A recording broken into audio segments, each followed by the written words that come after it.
Day cricket.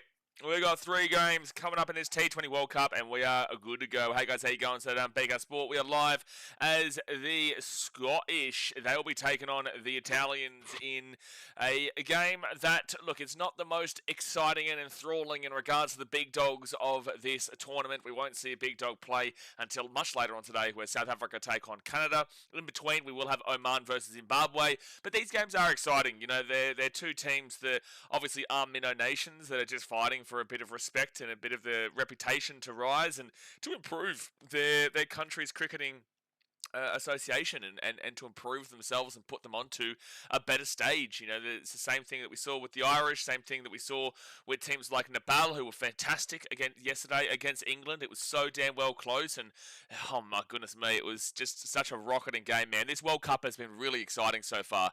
Every single game has just had something about it. You go back to that first game with the Netherlands, they nearly beat and probably should have beat Pakistan. You go to the West Indies-Scotland game, and Scotland gave it a decent old crack in that one. You go to the USA India, where India heavy favourites at home, looking red hot, and then struggle and honestly nearly lose to the USA, and should have probably lost to the USA if not for a dropped catch of Suryakama Yadav on 15 runs. He ended up getting 84. And then yesterday, belter, Afghanistan, New Zealand was fantastic. Nepal, England was the game of the tournament so far. Then we did have Sri Lanka, Ireland, where Ireland gave it an old, they gave it a crack, but ultimately it just didn't pan out for them in the end. Today, obviously Scotland versus Italy, and then we will have Oman versus Zimbabwe. And finally, later on tonight, we will have South Africa taking on the Canadians. So, guys, obviously hit that like button, subscribe if you're new around here.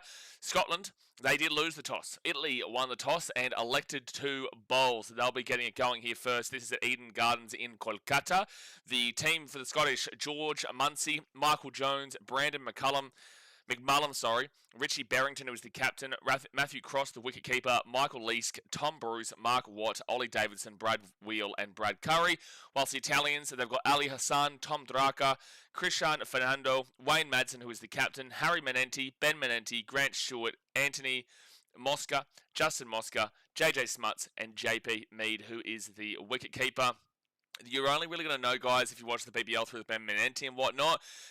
A lot of these both these teams are not big names, right? So, you just have to take it for what it is and look at two teams. They're just looking to progress in regards to how their ICC team is built and how the association is growing. Now, in regards to the rankings, the Scottish, they're on 15th in the rankings, they're on 181 points, whilst we've got the Italians in their first ever World Cup. By the way, this is their first ever World Cup game.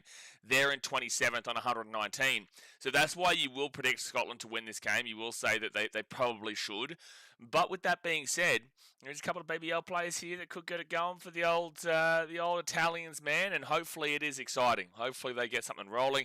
If we look at the batting rankings here, the first player that comes up for either of these two teams, you have to go down to, George Munsey from Scotland's actually in 30th. He is in the top 30 on the batting rankings. That's actually really impressive. He's above guys like Josh Inglis, Ishan Kishan from Australia and India. He's above Badr Azam from the Pakistan, who is on 34. Above Finn Allen from New Zealand on 36. These kind of guys, Ben Duckett, we've got the Ben Duckett fan club probably in this chat, that's for sure. But these kind of guys, he is above. So that's a good sign there for Scotland with George Munsey. And then the next one that we go down to between Scotland and Italy would be Brandon McMullen from Scotland, who is ranked equal 50th. Richie Berrington is ranked 57. So this Scottish team has a bit of something about it. Like, they do have some batting. Maybe it's just their bowling that really, really struggles.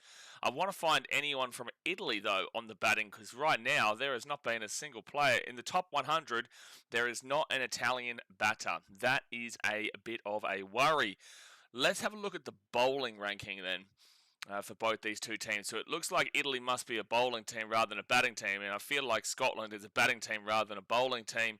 If we go to the bowling, none of them are in the top 20. The first name that will come up here is still Scotland. It's Mark Watt in 48 and then Brad Curry in 49. And then we go down even further. Still no Italy. Still no Italy in the top 80. Scotland again, Safian Sharif is 89. Yeah, so Italy don't have in the top 100 a batter or a bowler, unfortunately. So I'm going to predict the Scottish to win this game here today. The game starts in just a few minutes' time, guys. Obviously, hit that thumbs up button and subscribe. We're going to be here all day long with you, having a bit of fun. So Scotland cricket, let's go have a look at their recent form coming into this matchup. So with the Scottish cricket, their T20 form they obviously played the West Indies and lost by 35 runs in their first game of the World Cup, which was on Saturday. In a World Cup warm-up match, they actually lost to Namibia, which is crazy. They lost by 6 runs there. Another warm-up match where they played Afghanistan, they lost by 61 runs. So this Scotland team is fantastic. They've got some players on the rankings, but it's crazy. You go back to a game, no, that's an ODI, sorry. Go back even further to a T20 World Cup qualifier against Jersey. Oh, that's right. Yeah. If you guys were here with the streams yesterday, they did lose to Jersey. I didn't even know Jersey existed. Jersey won by 1 wicket with 0 balls left. That is very disappointing. And when actually they played each other last, well, here's a go. Maybe Italy do win this game. Italy beat the Scottish by 12 runs back on July 9th in 2025. They got 167 for 6, while Scotland got 155 for 5. So, the Italians might be able to sneak. This might be a really close game. Scotland don't have some great form here by any means. They beat Namibia in one game, but they also lost them in another game. They lost to the West Indies. They lost to Afghanistan. And the last game they played between Italy and Scotland, they lost to Italy. They did beat the Netherlands by 6 runs back in that Europe qualifier as well, who are here. The game against Guernsey was match banned without a ball bowled, and they beat Nepal by 34 runs. Lost to the Netherlands, though, in another game, 17 runs, and lost to Nepal by 2 wickets with 1 ball left. So Scotland are no guarantee here at all. Not a single guarantee here at all. You would probably fancy them overall, but really, the last time they played, they lost to Italy by 12 runs. Italy, on the other hand, in their World Cup warm-up match, they beat the UAE by 112 runs. So maybe the Italians are actually big time here. You know what? I'm changing my prediction. I'm taking the Italians. I'm taking the Italians here. What is the odds in this game? Let's go quickly have a look. Who's the favourite? Because Scotland are ranked well higher than them, but Italy have better form, and last time they played, okay, so $1.50, $2.47. I think that the Italians are a value here. I think there's some good value there because they got a massive win against the UAE by 112 runs. The last time they played, Italy won by 12 runs. They beat Canada by 10 runs in the World Cup match as well. When they played Ireland in a 3-game series, they did lose 2-1, but they still beat Ireland by 4 wickets in the third game, lost by 24 runs in the second game, and lost by 3 wickets in the first game. And you go back to those World Cup qualifiers, they lost the Netherlands by 9 wickets, 22 balls left, but they did beat Scotland by 12 runs. Didn't get to play the absolute might and power of Jersey because that was a band without a ball again. Italy won by 7 wickets and 36 balls left against Guernsey. Beat Hong Kong by 7 wickets. Bahrain by 6 wickets. And then also beat Singapore by 6 wickets. I'm taking the Italians. I'm going the underdog here, lads. I'm going a cheeky little underdog. That's what we're doing. We're going a little bit of a cheeky underdog here. Hassan Ali. He will come in to bowl first here for the Italians. And let's get into it. Let's get rock and rolling. Shauna, it's good afternoon, mate. Get around you, Shauna. Hopefully you're in for a big day of Minnow Nations. It is a Minnow Nation day, except for South Africa later on today. Notto says, hey, Scotland, the greatest team ever. Greatest team of all time, Nottos. Greatest team of all time. AFL Legend says, Italy made Cricket World Cup before FIFA. Yeah. First bowl, and it will be a dot ball. Okay, let me just update this scorecard. Let me update the old scorecard here so that you can see George Munsey there. Damn, this stream's well behind. Hold on. We've actually been here for 4 balls already. And George Munsey already has 2 runs. He already got 2 runs there. Hold on. There we go. Do that and move that across there. All right. Yeah, this is super behind. For some reason, I'm not able to get onto my Amazon Prime today. Just really frustrating. It's super frustrating. The Italians, they did make this. Oh, here we go. Prime is actually coming on now. Finally. It's taken ages. Taken ages to get going. Next bolt. So he's about to get a 2 on this fourth ball, is what I know. I'm just sorting out my prime right now. I'm just getting on to the game, which is why there's a little bit of delay. What do you guys think? I know this is a very difficult game to predict, man. Like, it's an incredibly difficult game to predict, but what do you think the Scottish do need to land as a score to win this game?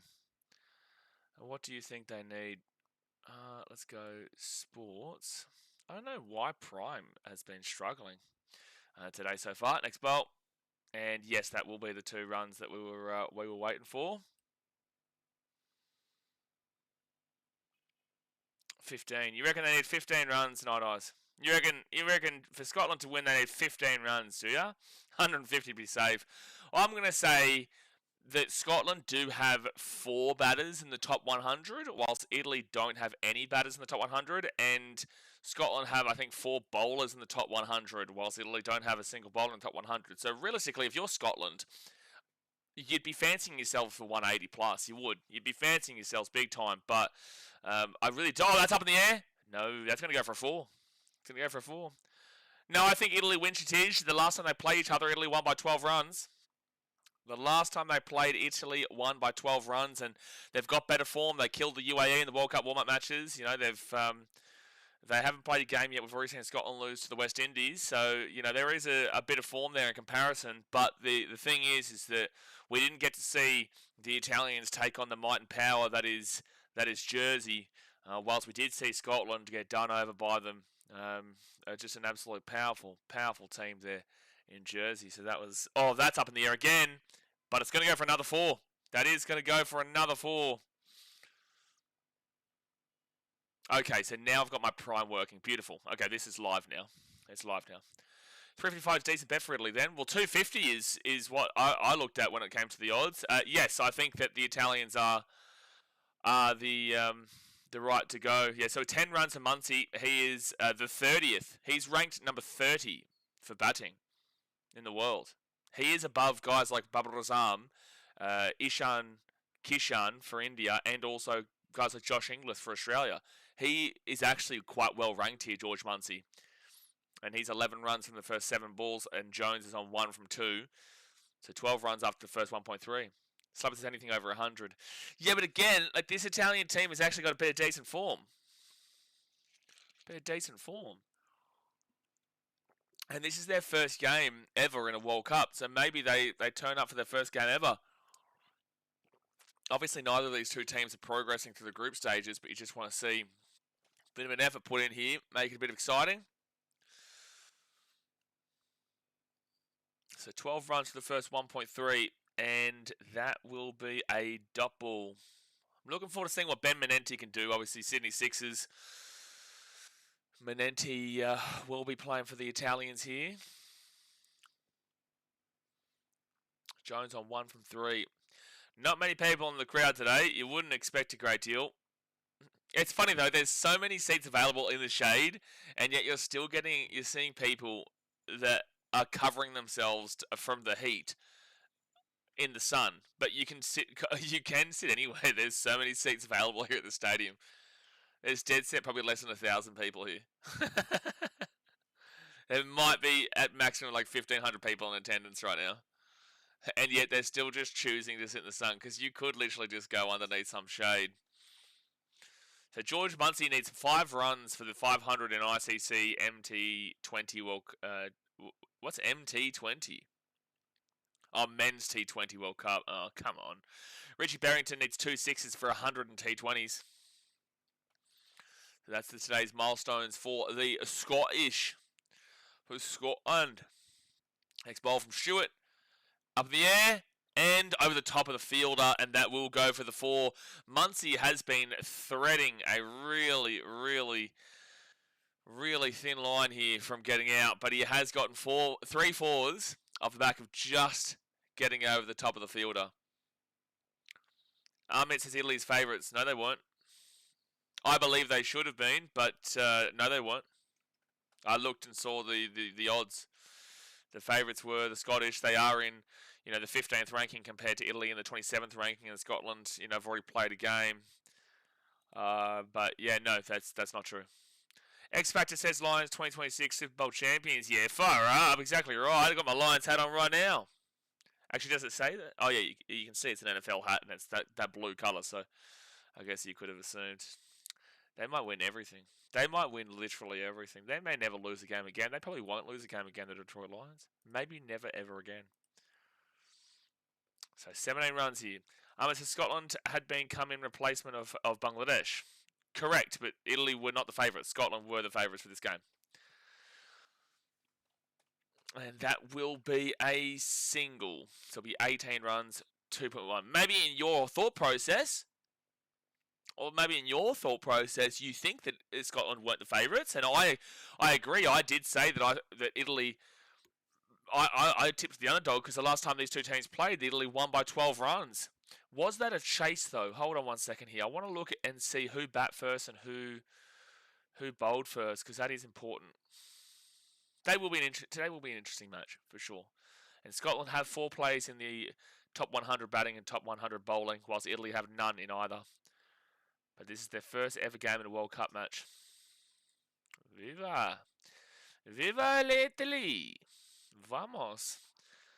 Okay, so in that game, it was Scotland chasing. Hold on. It was Scotland chasing in that game. Harry Manenti actually picked up a 5-wicket haul. Wow. Okay, fifer. Harry Manenti is playing today for Italy. So Italy set out a target of 167, and Scotland only got to 155. And that was at the end of the 20 overs. So they got the full 20 in, but they still got the 12 runs less. So X Factor, yeah, there was meant to be video, man, but it's just right now it's so difficult for me, man, because the T20 World Cup's not on every month, right? So when the T20 World Cup's not on, I'm able to do so many videos like that, right? But right now, I did 12 hours of streaming yesterday, like 12 straight hours of streaming. And then today I've got another 12 hours straight of streaming. Tomorrow I've got another 12 hours straight of streaming. Wednesday I've got 12 hours straight of streaming. Thursday is going to be another 12 hours. Friday is going to be another, I think 10 hours or so. And then Saturday I'm going to be live for like 14 hours straight. So it's so difficult because I have to edit the video. I can film the video. I can do all of that. And that's fine. But editing the video and uploading it and whatnot, I still need to sleep, right? So it's just really difficult in this month. But specifically for the next 2 weeks. So the group stage is for 2 weeks. The next time I'll actually have a chance to really film stuff again that's going to be a single. No, it's going to be 2 runs here. So that'll be 20 runs for nothing. Next time I'll get a chance is in 2 weeks' time. So for the next 13 days, there is 3 T20 World Cup games on a day. Plus I've got the NRL pre-season Thursday, Friday, Saturday, Sunday. When the NRL pre-season is on by itself, it's fine. But when we've got these group stages on, it's just really, really difficult, mate. So we'll definitely talk all about it on the Dolphins-Titans stream on Thursday. But I needed sleep last night, man, to get me through today as well. So someone get this man a Coke Zero. He's flying, mate. You wish. Oh, what are you thinking? What are you thinking? I don't have a Coke Zero? As we're ready for 3 straight games today? And not only are we not watching the big dogs, Wednesday's a massive day of cricket. That's an awesome day. But today is Scotland versus Italy, and then Oman versus Zimbabwe, and then South Africa versus Canada. I'm looking forward to South Africa-Canada because I do think Canada will put up a fight. But these first 2 games, it's just a bit of fun, and we're just getting better knowledge about cricket overall, right? But you wish you don't have a Coke Zero, mate. Yeah, wish you. Yeah, Sean, I don't know why balloons sometimes pop up on the screen. It's so random. It's so random, man. Not something that I did. Oz has been good in FIFA 2. They had competed hard against Messi, Argentina in the last World Cup.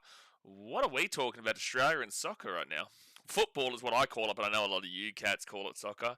Oh, by the way, Jacko, you here? Is Jacko here? Oh, and Shauno, you'll hate it. You'll hate what I'm about to say.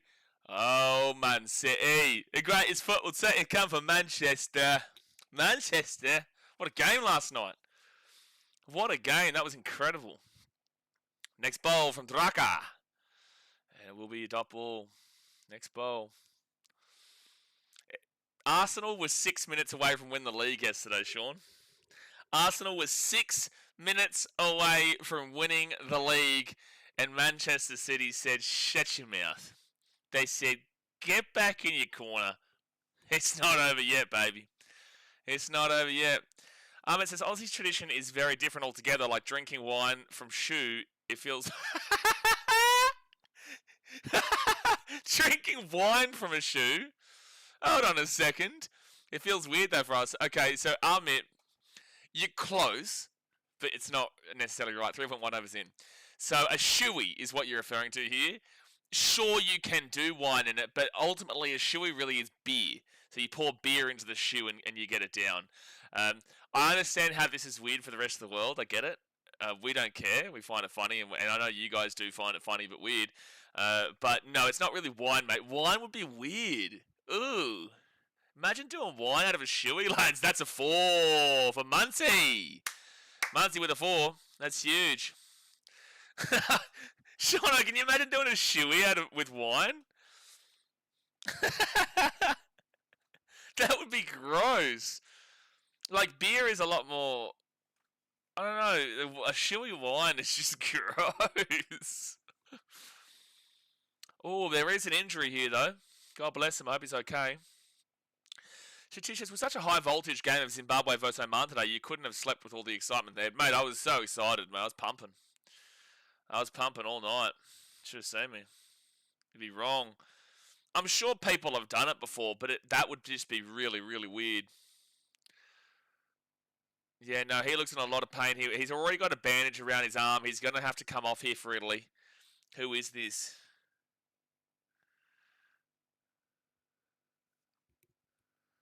I'm not too sure who that was. Was that Wayne Madsen? Was that Madsen? I'm not too sure. I think that's beer, not wine. Yes, in regards to a shoey, and that's what I'm saying. It is beer. That's why I'm saying wine would be disgusting out of a shoey. That would be disgusting. Muncie's playing well here, though. He is batting well at the moment. He's batting real well. It's the reason why he's 30th ranked in the world in T20I. Again, to really reiterate how big time that is for a team down there in 15th, to reiterate that, he is in the same caliber on the ICC rankings as guys like Harry Brook, who's 25, Saim Ayub, who is equal 27, Salamanaga, who is 29, Josh Inglis, who is 31, just below him. Oh, it's a beautiful shot from Muncie for a boundary. Beautiful shot. Yeah, big bluff really this is. Madsen is done. Unfortunately, Madsen will not return. That was brutal. And that is a 4 for Muncie. And no, I think that Scotland are on their way to victory here with the way they're playing. This is really, really nice cricket. But George Munchie's above Josh Inglis from Australia, Ishan Kishan from India, Babar Azam from Pakistan, Finn Allen from New Zealand, Ben Duckett from England, and again I should be above him, Shivam Dubey from India, Shubman Gill from India, Daryl Mitchell from New Zealand. Oh, glorious shot. That's going to be a 4. Muncie's on fire here. Your bowlers are terrified. Muncie's on fire. Your bowlers are terrified. Muncie's on fire. Ba-da-ba-da-da-da-da-da-do-do-do-do-do. Terrifying. Just terrifying, son. Your bowlers are terrified. Too easy right now for the Scottish. Muncie goes bang. Ardigan says Italy hadn't been in the FIFA World Cup but playing T20 World Cup. I know, get crazy. Have they qualified for the FIFA World Cup yet, by the way? In the easier to qualify tournament, have they qualified yet? Next ball. And another good shot that should... No, it's going to be 2 runs. I wonder if Italian people know that they're competing in the T20 Cricket World Cup. No, they would not. Italians would have no idea. Have Italy qualified for the FIFA World Cup yet? Yet to qualify is crazy. How have New Zealand's not made it yet? Nobody. Italy has sparked rare levels of attention back home. Media coverage has expanded rapidly. Oh, so apparently there are some people in Italy who know that this is actually happening right now. So 15 off of that over from Druckup. 30 runs for Muncie overall. 34 for nothing through 4 overs. PSG smashed Marseille like a dog. Dembele has returned to kick ass again. I hope he doesn't get injured for the UCL games again. All I know is Manchester City, the greatest team of all time. Greatest of all time. Italy people doesn't even know, I guess. Well, I'm reading an article. Football powerhouses Italy are yet to qualify for the FIFA World Cup. The Azuris failed to earn a direct qualification after a 4-1 defeat to Norway. Go Erling Haaland. Haaland. And that has once again landed them in unknown territories. For decades, they've been a dominant force. Well, no, they haven't in the last couple of decades. Winning the World Cup 4 times, most recently in 2006. But since then, absolutely nothing has gone in their favour. So they failed to qualify at all in the 2018-2022 editions of the competition. In this time frame, Italy, out of the blue, emerged as one of the contenders for the T20 World Cup. They signed quality cricketers of Italian heritage, including the likes of Joe Burns and most recently JJ Smuts. Oh! Ooh, nearly a chance they'll be single. JJ Smuts. They defeated the likes of Scotland and Jersey. Jersey just keeps coming up, don't they? Jersey's the greatest team of all time, lads. They're the greatest team of all time. Now they are set to begin their much-anticipated campaign against Scotland, who replaced Bangladesh in the tournament at the iconic Eden Gardens in Kolkata. Italy cricket team, all you need to know, notably, Italy has sparked rare levels of attention back home. Media coverage has expanded rapidly in Italy, and live television broadcasts are expected to follow, underlining how significant this tournament is for a side unaccustomed to such a spotlight. The novelty of this occasion, combined with the makeup of the squad, has made Italy one of the more intriguing teams to watch, 100%. The team blends experience with variety. Former South Africa international Smuts adds pedigree and power, while Ben Menenti arrives with an impressive Big Bash League stint with the Sydney Sixers, where his economy rate dipped below 6. His brother Harry offers a more aggressive edge. At the top, brothers Justin and Anthony Mosca bring chemistry built over the years of playing together, giving Italy a stable opening combination. Thomas Draka looms the potential X factor. Yeah, well, he just gave up 15 runs in that last over. Holding all together is a 42-year-old captain, Wayne Madsen, whose long career across different cricketing environments provides calm and leadership. Yeah, unfortunately, he just got injured. The sensification, however, is no longer the focus. On the eve of the match, Madsen made it clear. Oh, next run, that'll be a single. Madsen made it clear that Italy are ready to move past the build-up and concentrate fully on the contest ahead, standing their way of Scotland, a side Italy have beaten before during the European qualifiers. Again, Italy have beaten this team in the World Cup qualifiers. They just need to get through Muncie here. They need to break Muncie because he is killing them right now. 31 for 20. They're 36 for nothing after 4.3. Jones is just sitting in and letting Muncie do his thing. Donald Trump is backing his team for the T20 World Cup. It's good to see American president tweeting for their cricket team instead of tariff. The tariff is always coming up here. I didn't even think Trump would know anything about this tournament, so I'm actually surprised he's mentioned that. I'm surprised that he has. But there'll be a single here off the back of Hassan. Now, that is good to see. Well, USA versus Pakistan, like they've been given the worst group possible for them.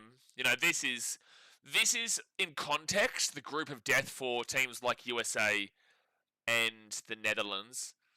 And who's the other team? There's 5 teams. Who's the other team a part of it? It's USA, Netherlands, Pakistan, India, and Namibia. It's the group of death for Netherlands, USA, and Namibia. The overall group of death is the Afghanistan, New Zealand, South Africa group. But when it comes to, you know, how their viewpoints is, could you imagine having to come into a group against India and Pakistan when the tournament is in India? My gosh.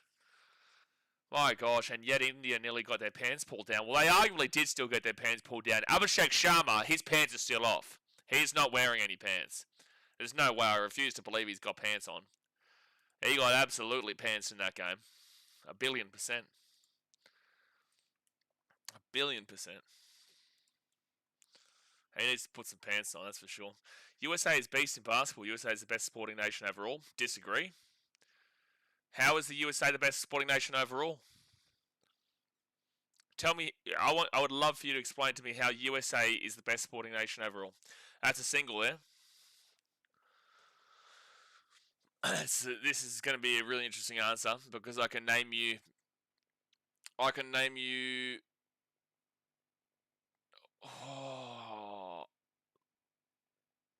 you could make an argument.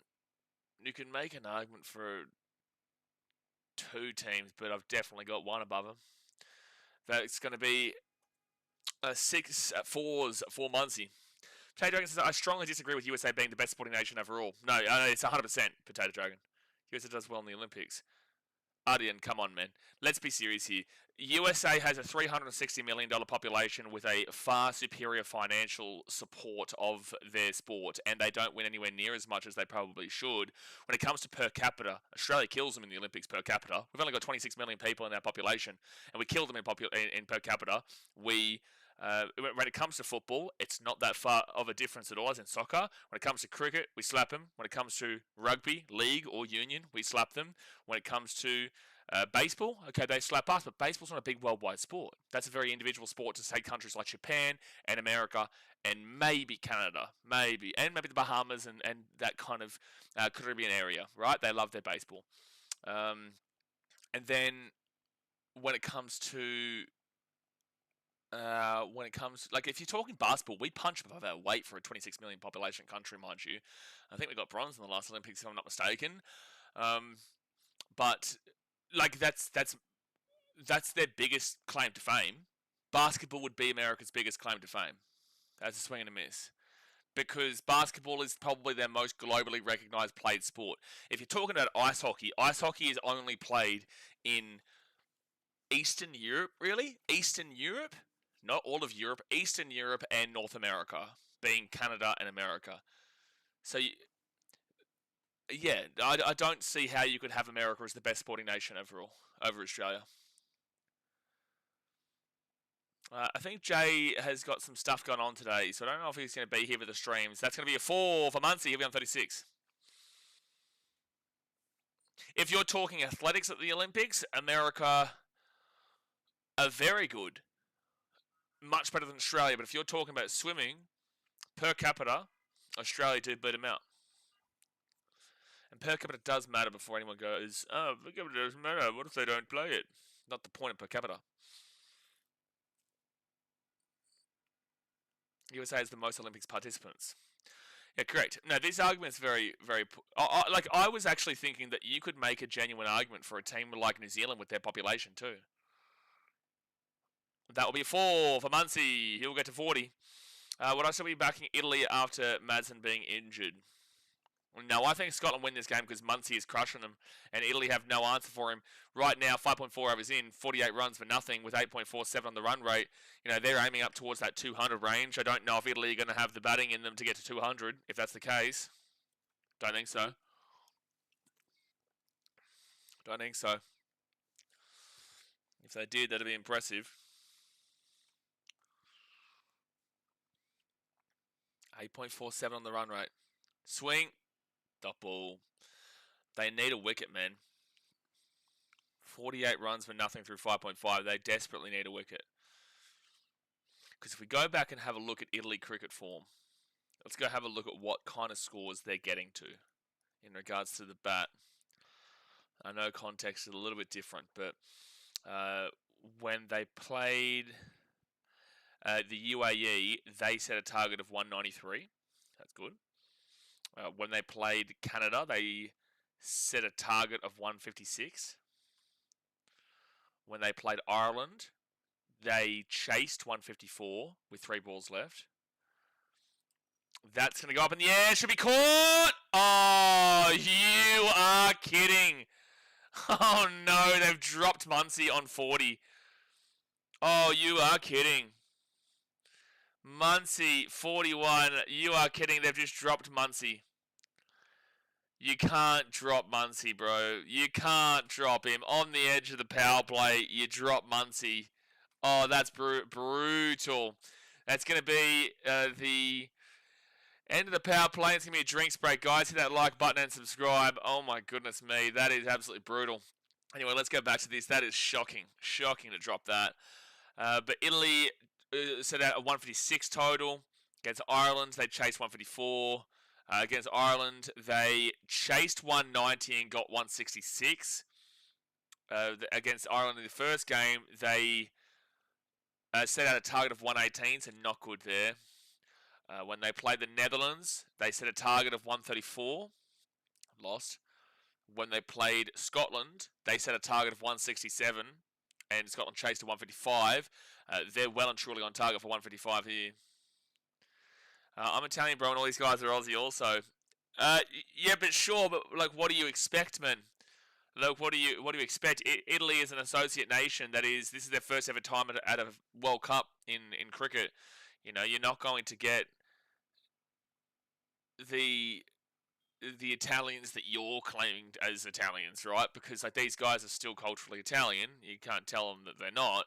But at the end of the day, these guys are playing for the team. But what do you want them to do, really? What do you want them to do? Italy is struggling. I feel they are feeling the pressure of the World Cup. Yeah, look, this is their first game. This is definitely what can happen. You go back to the game against Guernsey. They chased down 122 pretty quickly with 36 balls left. When they played Hong Kong, they chased 146 very quickly and won by 7 wickets. Oh, no, that's a one-day. I forget that. Oh, jeez. 146 in a one-dayer is ridiculous. You go back to before that. When Italy played Romania in the T20 World Cup Europe qualifier, Italy set a total of 244 against Romania and won by 160 runs. They got them all out for 84. When they played Turkey, Turkey got 86. And Italy won by 9 wickets with 49 balls left. Oh my gosh. When they played the Isle of Man got 85 runs and they chased 87 runs with 33 balls left and won by 7 wickets. So the power play is done here. And then when they played France, Italy won by 5 wickets with 10 balls left. They chased 116. When they played Luxembourg, Italy won by 77 runs. They set a target of 166. When they played Germany, Italy won by 4 wickets, 7 balls left. Germany, not too bad there.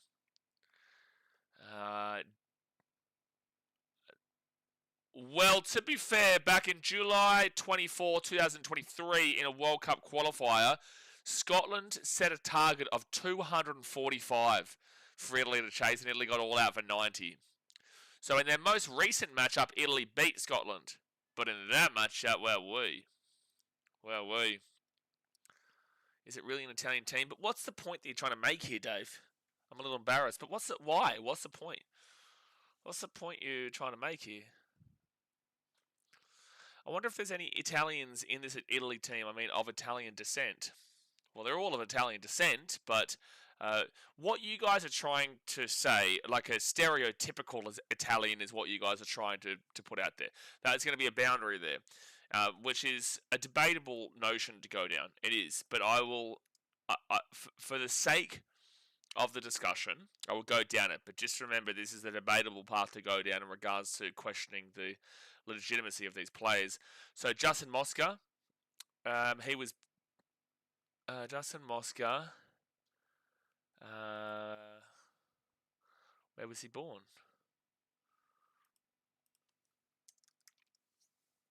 So Justin Mosca, birthplace was Italy. So right there, Justin Mosca, Italy. Anthony Mosca, I'm sure that's his brother, and Justin. I'm sure he'd be born in Italy too. JJ Smuts, I believe, is South African. Yeah, he was born in Makanda, South Africa. Wayne Madsen, he was also born in Durban, South Africa. Harry Menente's probably Australian. Probably Australian. Born. It doesn't have where he's born. And that is going to go for 2 runs here for Jones. No, it might be 3. Probably will be 3. I'd say that was 3 there. Yeah, he's born in Australia, Harry Menente. So I'm assuming Ben Menente would be as well. Grant Stewart. He was born in Kalgoorlie, Australia. Gianpiero Mead. That's an Italian name. He was born in South Africa, but he has got a very Italian name. Next ball. Oh, that's up in the air. But it is going to be top edge, and it still will get to the boundary for a 4. Muncie on 46. Christian Kalugamaje. He was...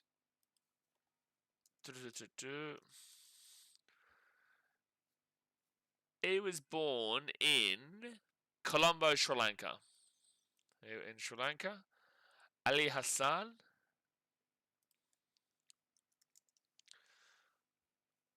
Ali Hassan, Pakistan. And then Thomas Taraka was born in Sydney, Australia. So just for the sake of your discussion, I did that. New Zealand guys, Italy is built for this format of the game. They make fast cars. What a random comment, New Zealand guy. What a random comment. So 1, 4, 8, 9, 13, 14 runs off that over. It's 63 for nothing after 7. They're at a run rate of 9s. They're currently aiming towards that 190, 200 area. Laggers, g'day all. Who was that one guy on the channel a week or two ago that was upping Italy to be a dark horse? I can't remember. But Italy would... Who? What? There's no way that someone said Italy were going to be a dark horse to win the competition. What? Italy to win the comp? Win the whole T20? I wish. No, there's no one who said that. I think you've just said that for the sake of it because I would have roasted the living shit out of that. I would have roasted the shit out of that. What do you mean? I don't think anyone said this. I think you've just said this, Lagan. I think you've just come in here and said this. So Ben Menenti is bowling, and he's going to give up a 6 on the very first ball of his bowl. See you later, Muncie with the 30-30 bomb, 30 bomb, 30-30 bomb.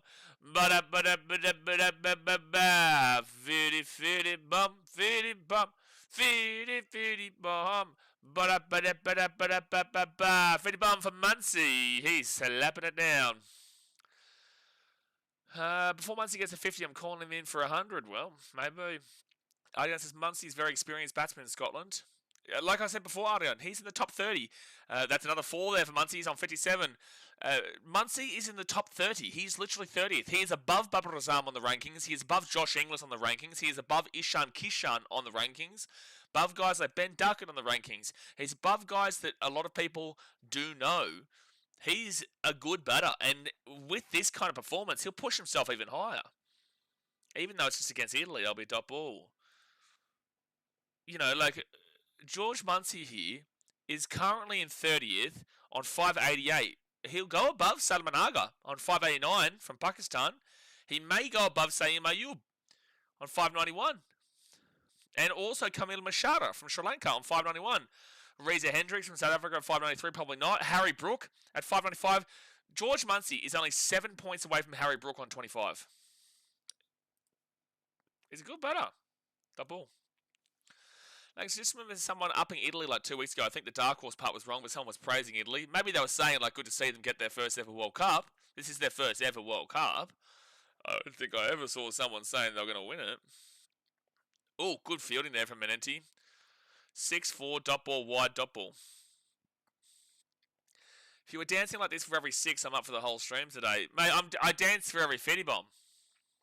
Every Fetty bomb I dance for. And he hit the Fetty bomb.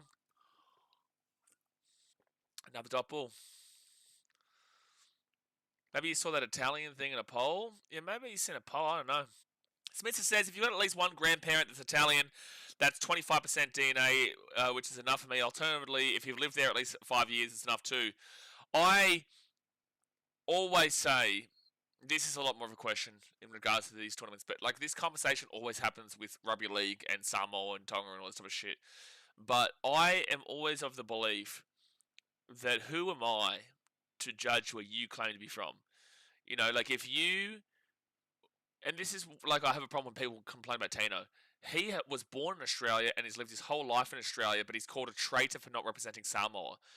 You're like, so you're insulting him for choosing to play for the place of his birth and where he has grown up his whole life because he's a traitor for not playing for where his parents and his ancestry is from. You know, it's stupid. And with this, it's very different because like these guys aren't going to ever play for Australia or for India or for South Africa. Well, they're not going to play when they're at the peak for these kind of teams. You know, with what we're seeing Wade Madsen and whatnot play for South Africa. But the point is that this is very different to that. Overall, though, I will always say I'm not going to tell you where you can be from. You know where you're from. If you feel like you represent... It's like, for example, I wasn't born in Fiji. Well, to be fair, I would never have played for Fiji. But I was born in Fiji, but I lived a lot of my life in Fiji. I love to claim myself as a Fijian in a lot of ways. Again, I'm not Fijian. But, you know, if I've lived there for over 5 years. So, like, I would have been eligible. And if I didn't make it for Australia, I'd play for Fiji. If I had the opportunity to play for both, I would select Australia. But, like, the point of the matter is that I don't look Fijian. I'm not actually Fijian. I would have been eligible for it. And it's like, you can't tell me that I can't associate myself as a Fijian based off of my length of time there. Lagan says, only real OG subscribers remember the Rooster sombrero dance after every donation. Yeah, the old sombrero. Ondale, ondale. Viva la donation. Actually, that reminds me, Shatij, where's your membership? Hey? Shatij? Mate. Shatij. We're still waiting. We're still waiting on you, son. Paul says, well, would there be a halftime show in this match? Because earlier today I was not entertained. Don't start this. Don't start this. Don't do it. Don't do it. Next ball. Ooh, dot ball. A little bit of turn in this pitch now. 9 overs down at 76 for nothing with 8.44 on the run rate. At least they've slowed them down there with JJ Smarts. Yeah, the old sombrero dance. They really desperately need a wicket here. You need Muncie. Get Muncie and you can keep this game in the works. Potato Dragons has picked up putting the work. Mate, the only way in life to achieve your goals is to put in the work. So, you do it. The only way in life to achieve what you want to achieve is by just doing it and not promising to do something and then not doing something. Saw a great video from Conor McGregor the other day, which was from when he was at his prime. No, it might have been actually recently. He said he used to always make like promises like, I'm going to train at this time, I'm going to do this at this time, and then he wouldn't train this time, and he'd say, I'm not going to eat this, and then he would eat this kind of deal. And once you realise that's going to be a 4, that's a good shot. Right up Broadway. That's a boundary for Muncie. He's on 66, and it's 80 runs for the Scottish. But you say, I'm not going to eat this, and then you go and eat this. You say, I'm going to go train at this time, I'm not going to, and then you don't train at that time. I'm going to do this stream, and you don't do that stream kind of deal, just because it's a two teams that you don't overall care about. It just sets up a bad precedent and a bad foundation, so that's why you just got to keep smashing through.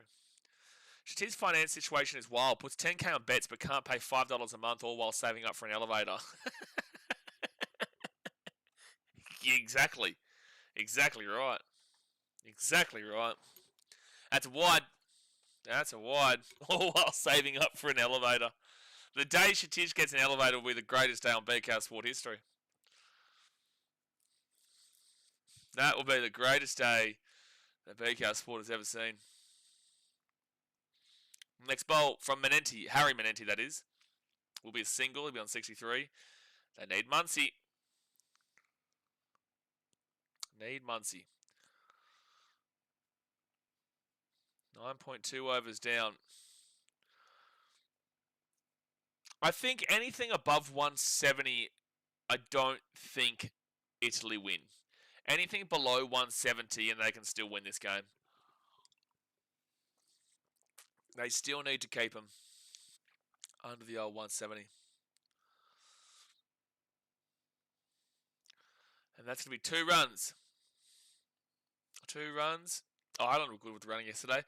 Lagan says, I remember that McGregor quote. It was during his second or third Poirier fight, but it was reminiscing on his fight with Habib. Yeah. It's a good video. Oh, so he was saying in his Nurmagomedov fight that he said he would train this time and didn't train that time. And he said he would not eat this and then he would eat that. Is that what he's saying that he was doing during the fight for Habib? 4, 5, 6, 7, 8 runs off of this over so far. And you can make that 14 because that is a 6.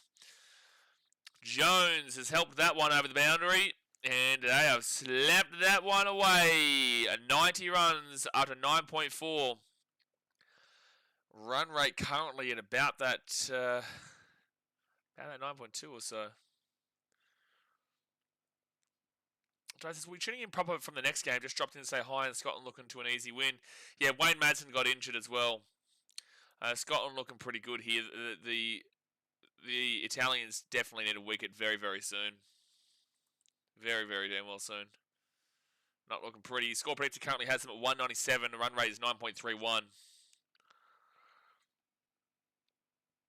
Jones on 23. Just one wicket here. Changes this game around.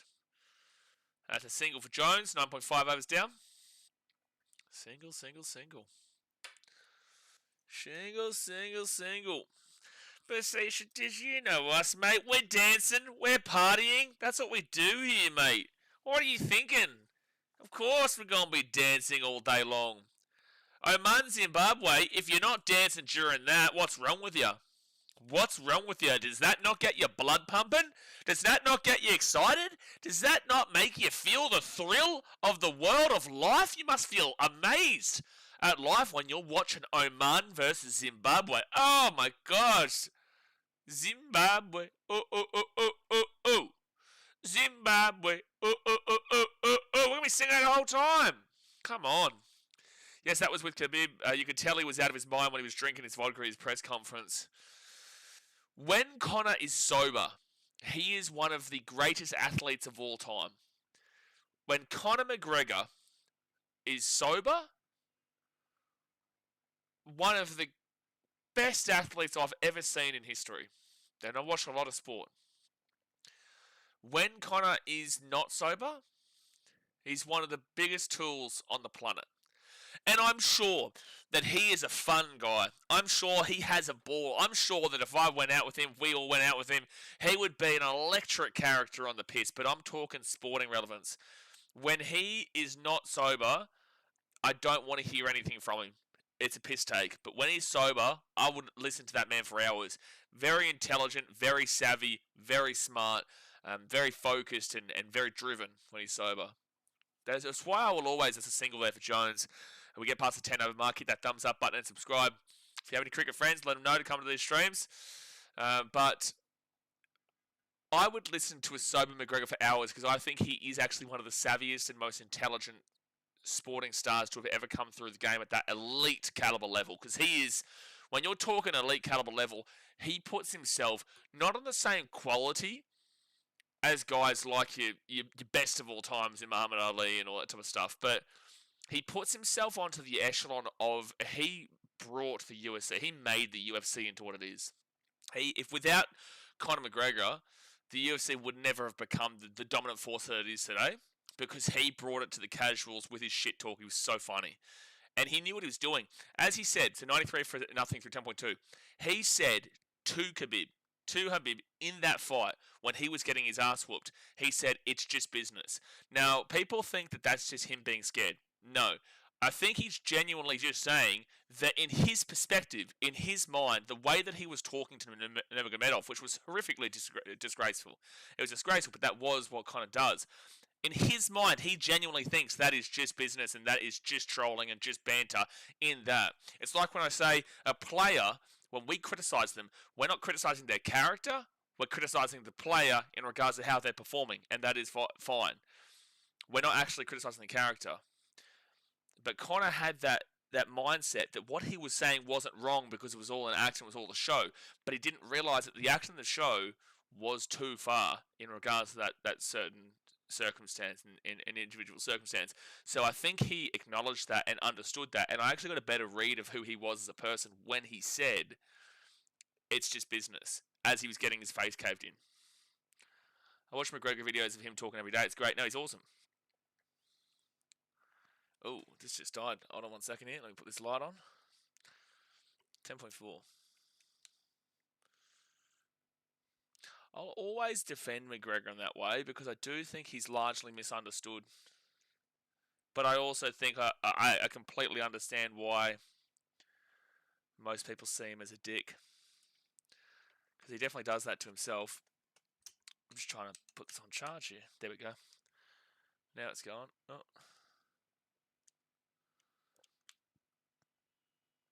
Yeah, there we go. Okay, it's working now. Next bolt. It's probably 2 runs there. So they'll be on 98. He's also working night shifts for feeding the homeless. This is what people don't understand. People will hate the player, but they won't realise the person isn't the player. This is a show, this isn't a show. For example, who's a great example here? Jerome Luai. Jerome Luai is well known for his community work in Penrith for the Panthers. Mohammad Siraj. He's well known in India for actually doing some good jobs in the community. But he's a dick when it comes to cricket. Like, he's a dick when it comes to cricket.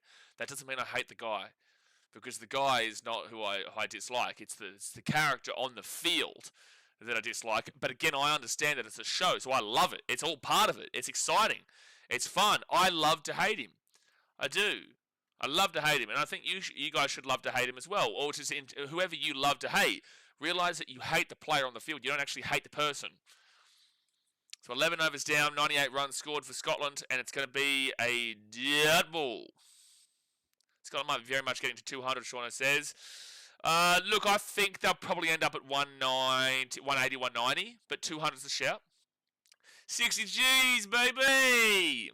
I need coffee. Chris, Chris, listen here. Listen to me right now. You need coffee? I'm trying to survive, just like the Scottish, but no, they get through. It's 28 runs for Jones. By the end of today, I'll be gone. Now get some coffee in, Chris. I had a coconut coffee earlier this morning. We got another 12-hour streams, 12 hours worth of streams today. I remember when Bumrah smashed the ball into Cameron Green, Siraj run right over Cameron Green and see if he was okay. Again, Siraj is a knob on the field usually, but when it comes to him as a person, I don't dislike the guy at all. I have no interest in disliking the guy. I'm sure he's a fantastic human being. Unfortunately, I know the difference that Lomax is a dick on the field and a dick off the field, but you know that's just an unfortunate. I know this. That's going to be a 6. Oh, it just gets to the boundary for 6. 79 runs for Munsey. Smith says, Phil the Power Taylor is a legendary darts player, but a piece of garbage off it. Well, it can go the opposite way too, Smith. Don't get me wrong. I'm not saying that it's not mutually exclusive here. You can have the opposite way too, where someone is incredible on the field and is a dick off the field. Who's a great example of this besides who you've just said? There's plenty of examples of this, to be fair. But I'm just trying to get all the names into my head as I'm still talking. There'll be 2 runs here for Muncie. You get to 75.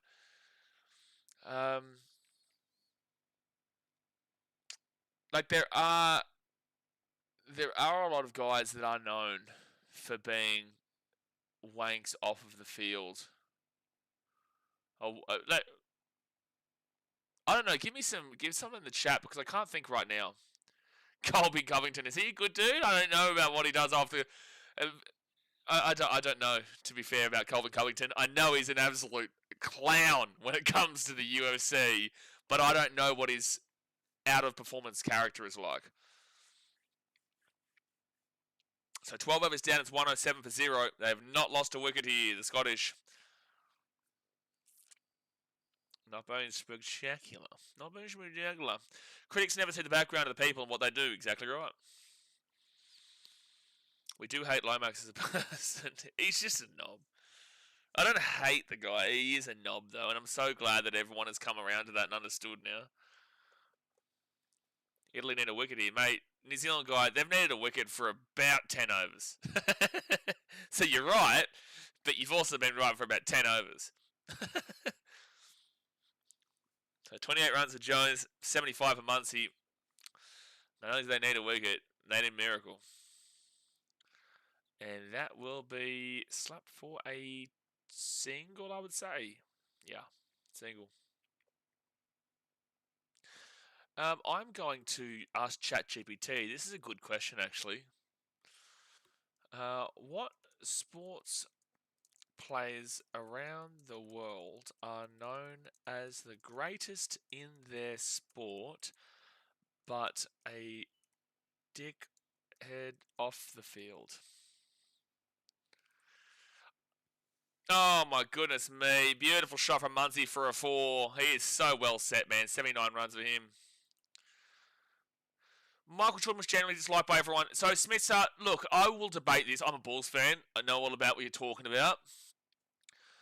Sure, but if you actually look into the perspective of Michael Jordan, it's because he seeked greatness at any cost. So, like, sure, but you can see what the intention was. It wasn't just that he was a knob for the sake of it. Like, he was a knob off the court, but it was, I'm gonna be a knob to get the best out of you. If you don't want to be the best, that's your choice. And he says this in that doco. If you want to be the best, I'm gonna help you to be the best. It's still up to you, but I'm gonna help you to be the best, and I'm going to be that person because I put myself on this caliber, and you need to get to that caliber. And if you're not at that caliber, I'm gonna push you to get to that caliber. If you don't get there, well then that's too bad, kind of deal. I see what his mentality is there, but I get what you're saying there. I do. Yeah, Diego Maradona. He was quite controversial off the field. Next ball. And that's going to be taken for a single here. He'll go to 30. Oh my gosh, they thought about a second there. Look right out. Lance Armstrong.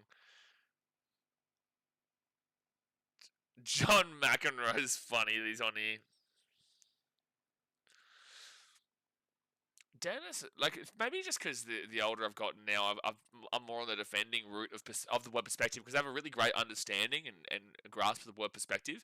Dennis Rodman, that's an interesting one because he was an incredible player, but he had so many problems off the court. But I would say that he was just he had a lot of problems. He has a lot of problems.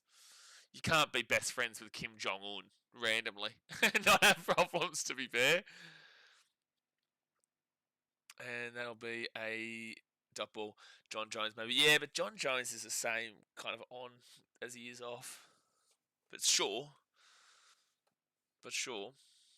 Would you disagree with my take there on Michael Jordan's mister?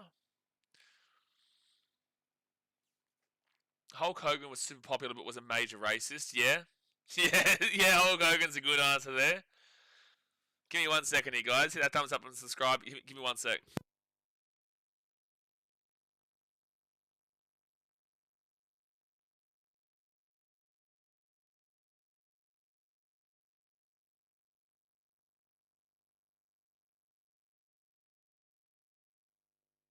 Stewart, he's given up 17 runs through 2. Probably one of their lowest. No, I mean more as great player, rude person. There we go. Because it was giving me like controversy in regards to like Mike Tyson and his situations and the scandals that these players were going through. Like, oh, that's up in the air. That's up in the air. That's up in the air. Oh, it's a 6. Oh, it was a catch chance again, dude, but it is a 6. Italy haven't been great in the field, man.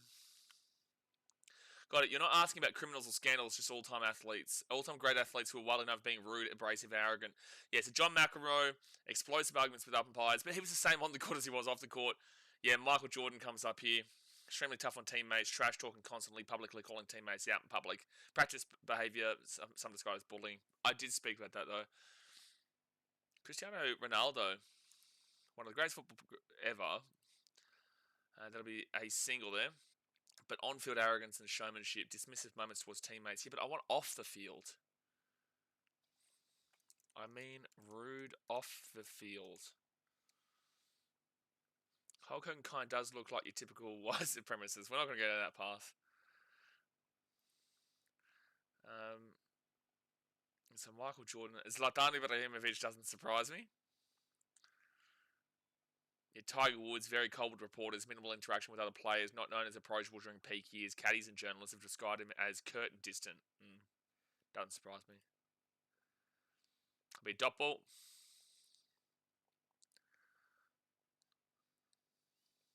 Tom Brady's here, reported off-field locker room style, extremely demanding and blunt, known to sharply criticise teammates, media interviews sometimes tense or clipped, former teammates describe him as intense more than friendly. Great. So what this tells me right now, look at the best players of all time in basketball. Best player of all time in basketball, Michael Jordan. Look at the best player of all time in American football. It's Tom Brady. And that's going to be a 4. Muncie gets 84, a 126 for nothing.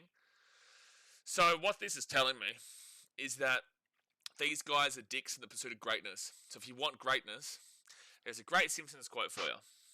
It's a harsh quote, but there's a great Simpsons quote for you from when I was younger that has always stuck with me. It has always stuck with me, and I see the value in it. I see how disgraceful it is, but I also see the value in what the quote represents because a lot of it, at the time, it is true. What is it? Oh, that's a big shot. That's a 6, is it? Oh, no, he might be out. He's gone! Muncie's gone on 84. That's the first World Cup wicket for Italy. Stewart gets the wicket on the boundary. Muncie's gone on 84. They needed something badly. Badly. Daniel says you can't say Tiger Woods. He has at least 13 women that would vouch for him. So wicket here for Italy. Well done, Italy. Their first ever wicket in World Cup history. So the quote was, the 3 keys to success. No, this is it. Family, religion, and friendship. These are the 3 demons you must slay to succeed in business. Is that it? Something like that. Family, religion, friendship. I watched this episode when I was like 8, and it's always stuck with me. Family, religion, friendship. These are the 3 demons you must slay if you wish to succeed in business. And if you look at society, and you look at the world right now, argue it. If you look at the world, you look at society, argue that statement that you heard on The Simpsons when you're like 8, 7 years old kind of deal. It's crazy. And then you look at how Tom Brady was successful, bang. If you look at how Tiger Woods was successful, bang. If you look at how Michael Jordan was successful, bang. It's all leaning towards that path. Look at all the world leaders. Look at everything. It all lines up with that. I'd never sell myself out. I'm Christian. I love my family. I love my friends. I don't want to sacrifice that stuff at the pursuit. But with that being said, I do sacrifice a lot in regards to time when I'm doing these streams and whatnot. And without doing these streams and sacrificing the time, you don't grow. You don't get to do what you want to do kind of deal. So, there's always going to be aspects of that. It's a harsh statement, but it is a part of the world. Doesn't explain how Trump is successful. Well, do you know what Trump goes through? I don't think he would get much time with family at all. I don't think he would get much time at all with family.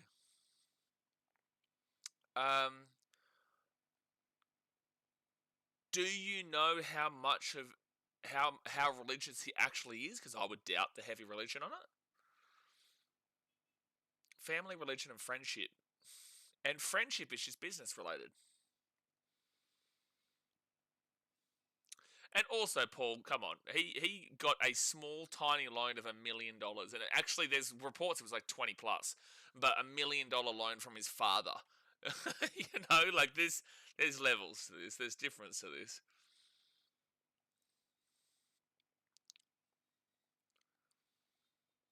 So McMullen, he comes in for the Scottish. Well, you desperately need a bit of a run here, Italy, to keep them under about 180, 190. You don't want to let them get above 200. You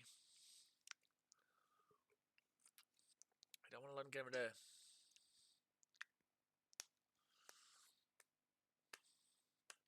I'm sure those 3 statements apply to Trump, Paul.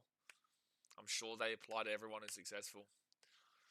Maybe in the Western world, though. I don't know how much so in China. But then again, it's a movie called Crazy Rich Asians, which is a great movie. And in that, the father's always away. He's a billionaire. Billionaire. He's always away. Never with his family. But Asians and family is so different to how Western culture is with family. It doesn't really matter where you are as long as you're together mentally. And that's going to be a single to finish off the over. It's 127 for 1 through 14 overs. Drive displays. Obviously, I assume due to the cricket streams today, you won't have time to make a video on Haas, yeah, and Reynolds. Should we be expecting it at the end of the week? We'll talk about it in depth on the Titans-Dolphins stream, I'm sure, and the Broncos stream later on this week, because 12, it's just too much, bro. I need to sleep. I needed to sleep. I need to have a bit of me time, after 12 hours, and then into another 12 hours, and then to another 12 hours kind of deal. I just didn't have time.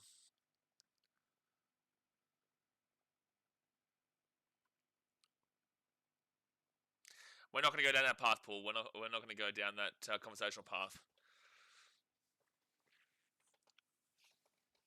Because that's obviously... I'm not going to stand my... I don't mind him, but I think there is definitely debate to that. But also, I know what path that conversation always goes down. How much sleep did you get last night? I went to sleep, I think, at 2, and I woke up at maybe 9. So a pretty good amount of sleep.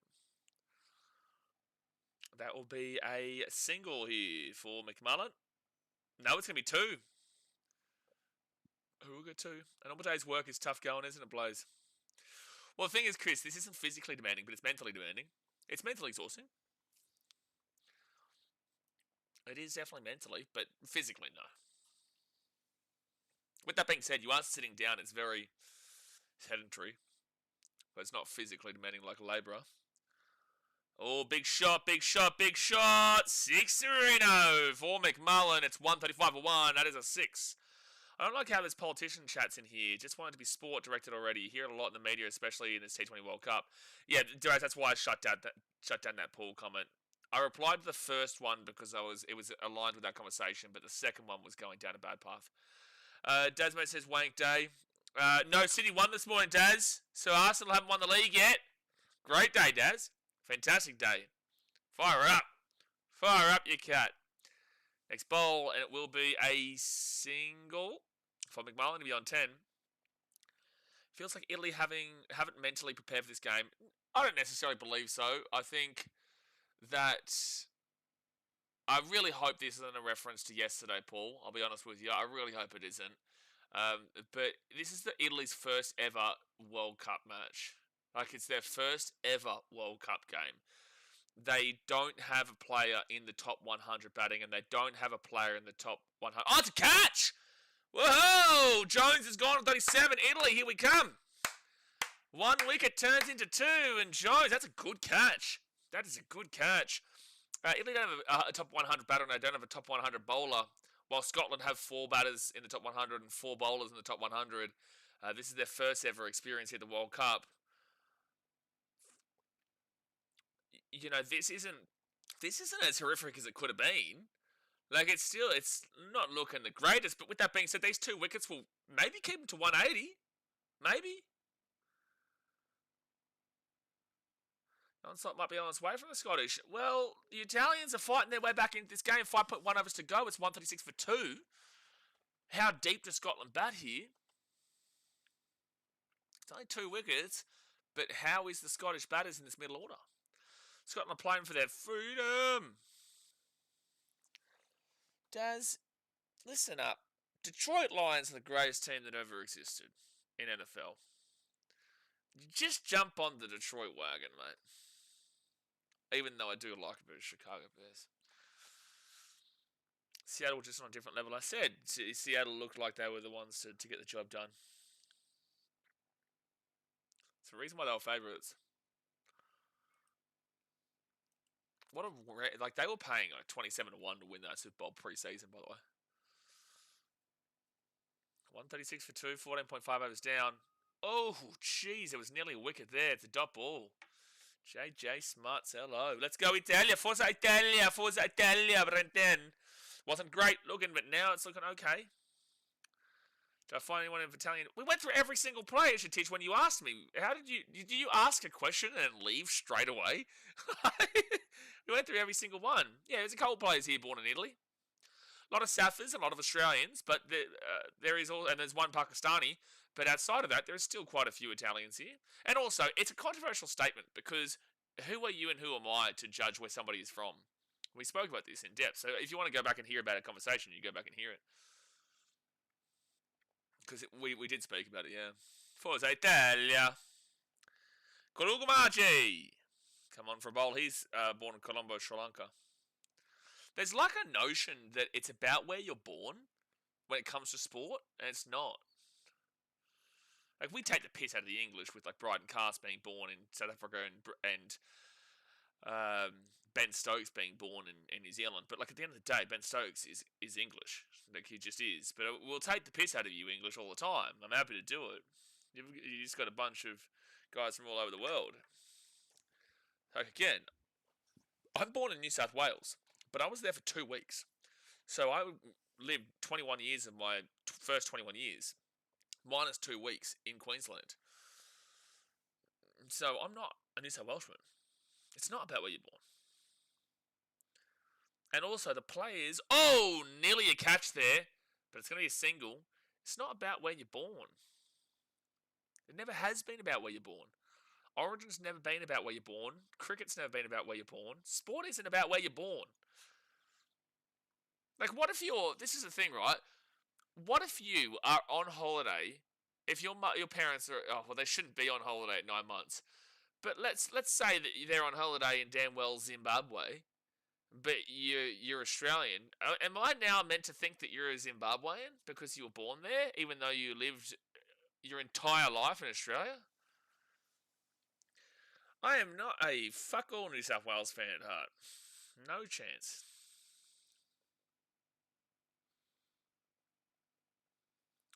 Even my dad, but I always debate this with him and take the piss out of him. That's going to be up in the air, but it's in Broadway area for a sixer-uno.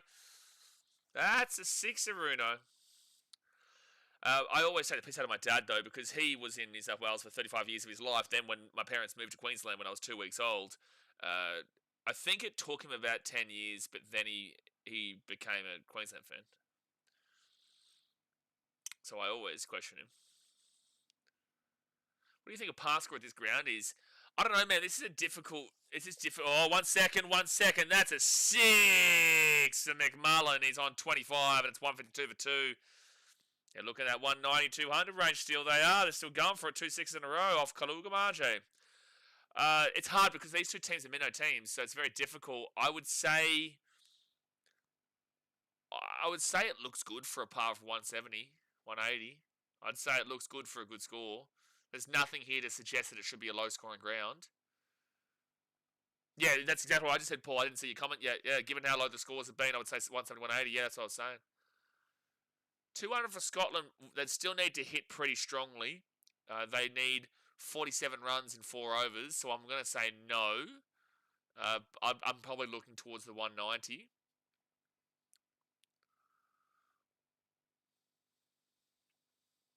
So that's 12, 13, 14, 15, 16, 17. 17 runs off the over there from Kalugamaji. McMullen smacked him.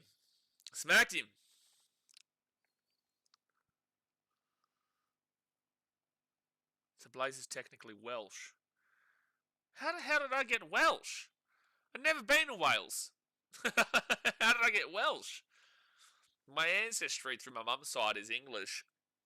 I don't know. My dad claimed that we were from Vikings or some shit, but I don't know if I believe it. But on my mum's side, it's English. That's why I'm a Man City supporter. My middle name is Kipax, which is the old active area for Main Road for Manchester City. The Kipax stand. Every time I, speak to an older generation Man City fan from like pre-2003-4 when we moved from Main Road to the Etihad, they always are so surprised. They're like, "There's no way your middle name is actually Kipax." I'm like, "It is. Look at my ID. It's got it right there, Kipax." So it's good because then you don't get called a bandwagoner, because I'm not. But you don't have to fight that fight. You don't want to have to fight that fight because people will, no matter what, just call you bandwagoner regardless because of the success. And it's just like, mate, I saw us lose 8-1 to Middlesbrough. You could eat a dick. I saw us lose 3-1 to Derby County at the Etihad. That was brutal. I watched this. This was in the successful period, but I lose 1-0 to Wigan in an FA Cup final. You can go screw yourself, man. That'll be a single there for JJ Smuts. Lagan, I don't think you realised that Chris wasn't saying anything about New South Wales. Anything. Richie Barrington, strike rate of 170 plus in the last 5 overs. Why don't you guys come to my Origin stream? Let's see who I support. Oh, that's going to be nicked in behind for a 4 for Barrington.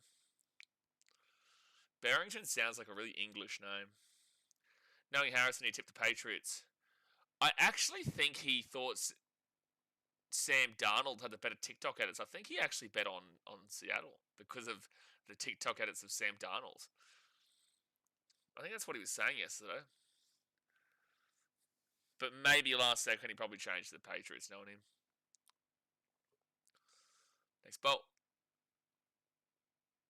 And that is going to be another... No, it's not going to be a 4. It's going to be a single. 161... No, it's going to be 2 runs. So 162 for 2 through 16.5.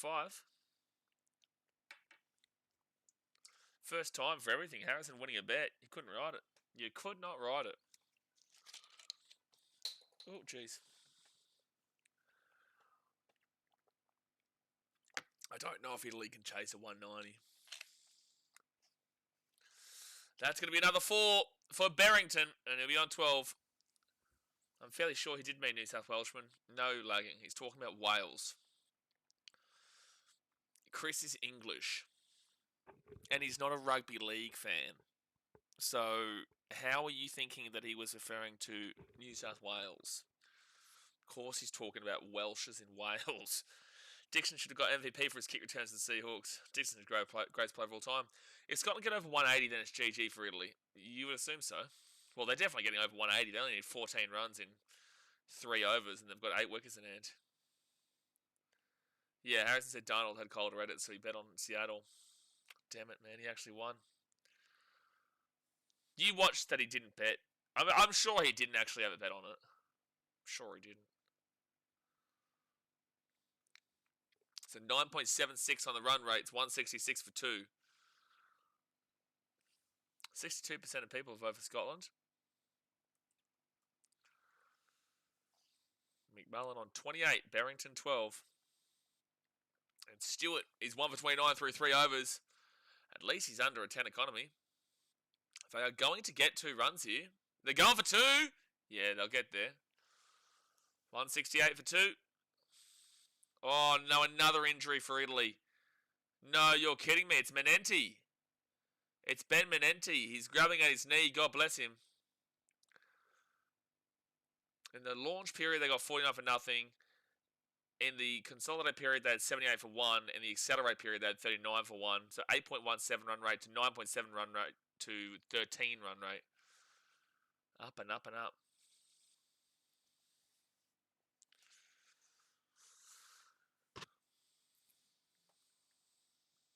Yeah, Dixon, what a player. Kicked to 40-20 too, that bloke. What a man. Jared Goff should have won MVP. Ah, beautiful shot there. Will go for a 6 from McMullen, and that 200's back on. 174 for 2. They have just been killing him in these last few overs. And it is 174 for 2. The 200 is on. This batting has been so sweet from Scotland. The bowling's not been great, but this batting has been so sweet from Scotland. It's been nice. Don't forget, after this, we have the enthralling game of Oman, Zimbabwe. The main game of the day is South Africa versus Canada later on tonight. South Africa.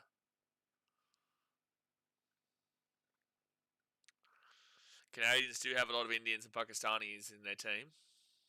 So that's why I do feel like they'll give it a crack. So run rate is 10.04, so they are up around that 200. That's a dot ball. Oh, they call it a wide. 175 for 2. 10.10. I do not think that Italy chased this down. It would be an amazing chase. Top 2 sides in each group progress, yeah. If Ireland had have beat Sri Lanka, I think they probably would have gone through this group, by the way.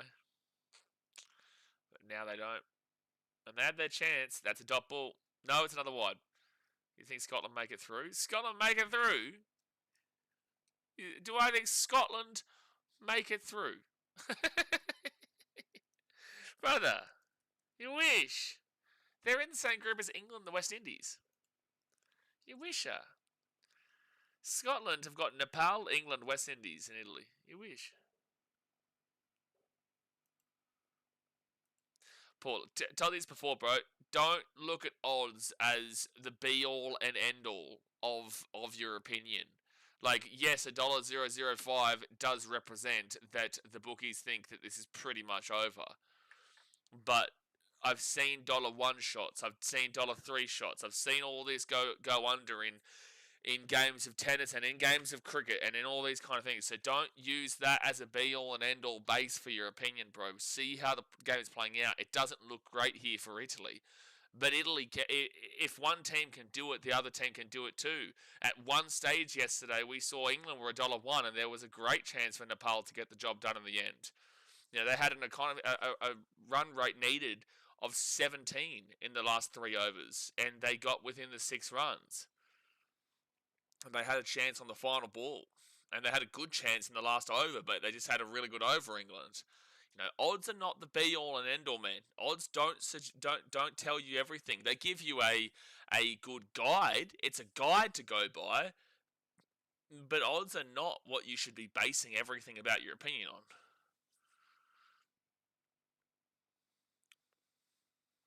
To be fair, West Indies ain't that scary. Sure, but they beat Scotland already. The question that I received was, do I see Scotland going through? West Indies already beat Scotland by 35 runs. And they're not beating England. Paul, mate, the 16th place Eels beat the Premiership winners. Odds don't decide a game. Exactly, Room. And don't forget, Scotland did lose Jersey. Yeah, but Paul, Jersey is the greatest team of all time. And I can promise you right now, Scotland would have been paying probably $0.005. I can promise you, Scotland were probably paying $1 on the dot. On the dot. You weren't going to make any money on it. You put your money on. You put $100 on Scotland to beat Jersey. You would have received $100 back. You wouldn't have received anything more. And if they lost, you lose $100. That would have been the odds for that game, and they lost. That's the point that I'm making. So 2 runs there, 2 overs to go. Can they get to the 200? 19 runs. With Italy having defeated Scotland already, it's hard to agree that this game is over. Exactly. We need to see how the Italians get on with their batting. We need to see it. I don't back him in. I do think that Scotland get the job done here, but you just can't wipe out. You can't say that the game's over. You would have probably lost money if you bet on Scotland. Well, you did because they lost. Yeah, you would have.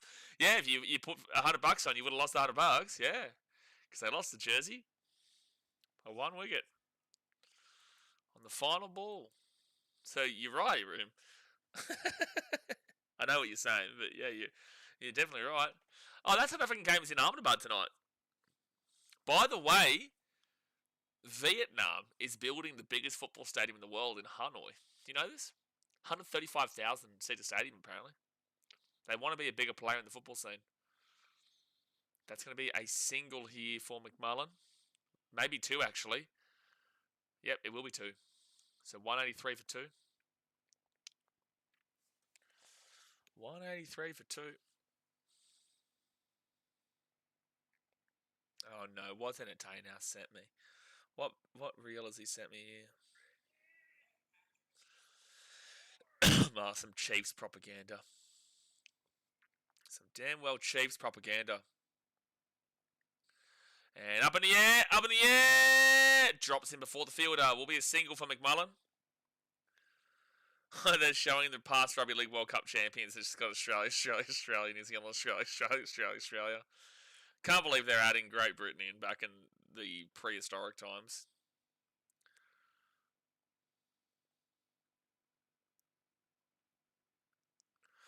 So 184 for 2. There is 10 balls left here of the Scottish innings. Oh, that's a wide. Oh, did he nick that? No, surely not. Oh, so he must have touched it and hit the ground because it's a dot ball. Otherwise, that was 1,000,000% wide.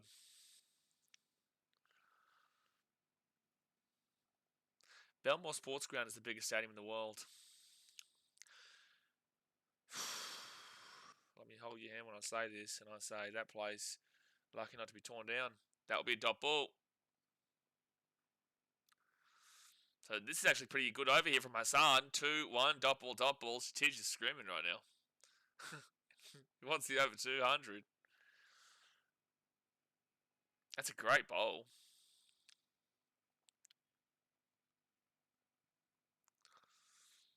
.86. The run rate is not hitting the 200 just yet. It's at 198. Next bolt. Swing and a miss. Oh, he's caught. He's got him. Oh, it's an out. Barrington is gone on 15. Barrington is gone on 15. He's nicked it through to the keeper and he's gone. Good bowling here from Barrington. Good bowling. Wicket for the Italians. Yeah, just going away, pushing away. And it must have just been the slightest of nicks. And he's gone. They didn't review it, so he definitely knew he hit it. The slightest of nicks, and he's gone. Oman versus Zimbabwe and Scotland versus Italy. Amazing games today. Amazing. But Canada, South Africa could be fun. It's literally getting torn right now. Are they renovating it? Surely they're just renovating it. Because I haven't seen the protest and riots and the Bulldogs fans, so I'm sure it's not being just torn down. I'm sure it's just being renovated.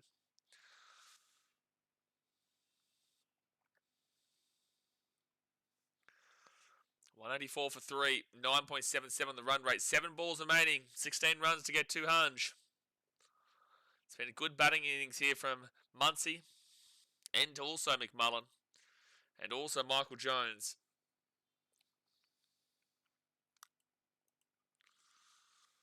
7 balls to go. I'm actually enjoying it, but that's the thing. I thought I would have kind of hated sitting here through these minute games, but you just love cricket, you just love sport, and I'm just enjoying it regardless.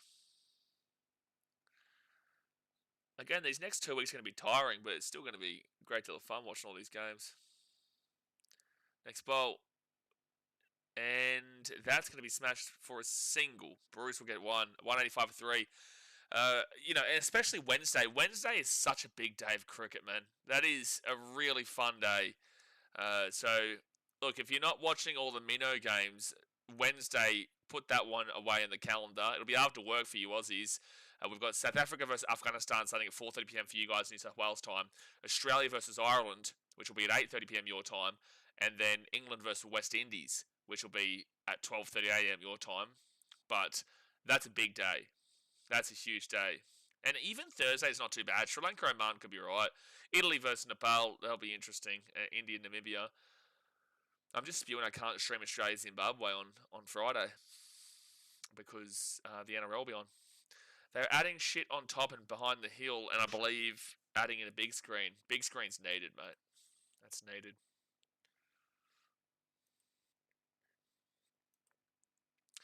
Outside of Wednesday, what's the next big day? Because tomorrow we have Netherlands, Namibia, New Zealand, UAE, and Pakistan, USA. So Pakistan, USA will be fun. New Zealand, UAE, New Zealand should win that pretty well. Netherlands, Namibia, don't know what to expect there. And then Saturday, New Zealand, South Africa is the only game I can do. But I'll be here for 4 NRL preseason games. On Sunday, we only have 2 games because... Oh, he's gone! It's a wicket! Bruce is gone. Hold on. Bruce is gone on 1, and it's a 4th wicket, and Drucker. He gave up 15 runs in his first over, but in the second over, his first ball is a wicket. So 184, 185 for 4. With 5 balls left, that 200 is looking like it's not coming now. Jeez. They were looking like a big shot for 200. Now they're looking like, do they even get to 190? Yes, on Sunday we've got West Indies, Nepal, and USA, Namibia, but then India, Pakistan obviously isn't going to be played. Next Monday is pretty good. Afghanistan, UAE might be a little bit of something in that game, even though Afghanistan will win. England, Italy, at least you get to see the English, and Australia, Sri Lanka will be a good game. Oh, Tuesday next week is brutal. New Zealand, Canada's fine. Ireland, Zimbabwe is a bit yikes. Scotland, Nepal is the final game of the day, though. That's going to be a slog of a day. Wednesday, South Africa, UAE, Pakistan, Namibia, and India, Netherlands. At least you see 3 big teams play. Thursday, West Indies, Italy, Sri Lanka, Zimbabwe, and then Afghanistan, Canada. It's not the greatest days. And then on Friday, you'll see Australia versus Oman, and then that just turns into 1 game a day / 2 games a day. 1 or 2 games a day. I'll be here for literally every finals game, though. There's not a single finals game that gets impacted, which is really nice. I was really worried about that when I was doing my scheduling. I was worried about finals games being impacted, but it's at a great slot. Okay, here we go from Drucker. And that is going to be hit through the gap for a 4 for Leask.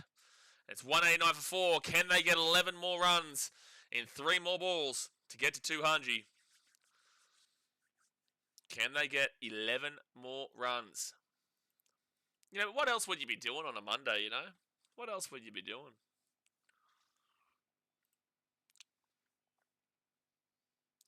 I don't understand these T20 World Cup mascots. Like, what are they meant to, like, represent? What are they? Just, like, orange and blue things. One's like fire, one's like water. I don't get it, though. Next bolt. That's going to be smashed into the ground. Probably going to be 2 here. Yeah. Oh, yeah, definitely 2 with the misfield. Oh, my, nearly a 3 with the misfield, but it will be just the 2. So 191 for 4. Oh, sorry, there's still 3 balls to go now. Can they get 9 runs in 3 balls?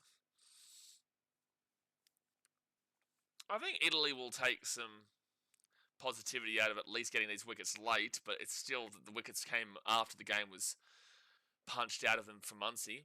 I thought Muncie would make first 100 tournament, but not to be. Yeah, he was so close, man. He did well, though. Is he the highest now? No. Surya Kamiyadav would still have the highest of 85. Shot over the top, and that is a 4. 2 more balls to go. They're at 195. 5 runs from 2 balls. Can they do it? 5 runs from 2 balls.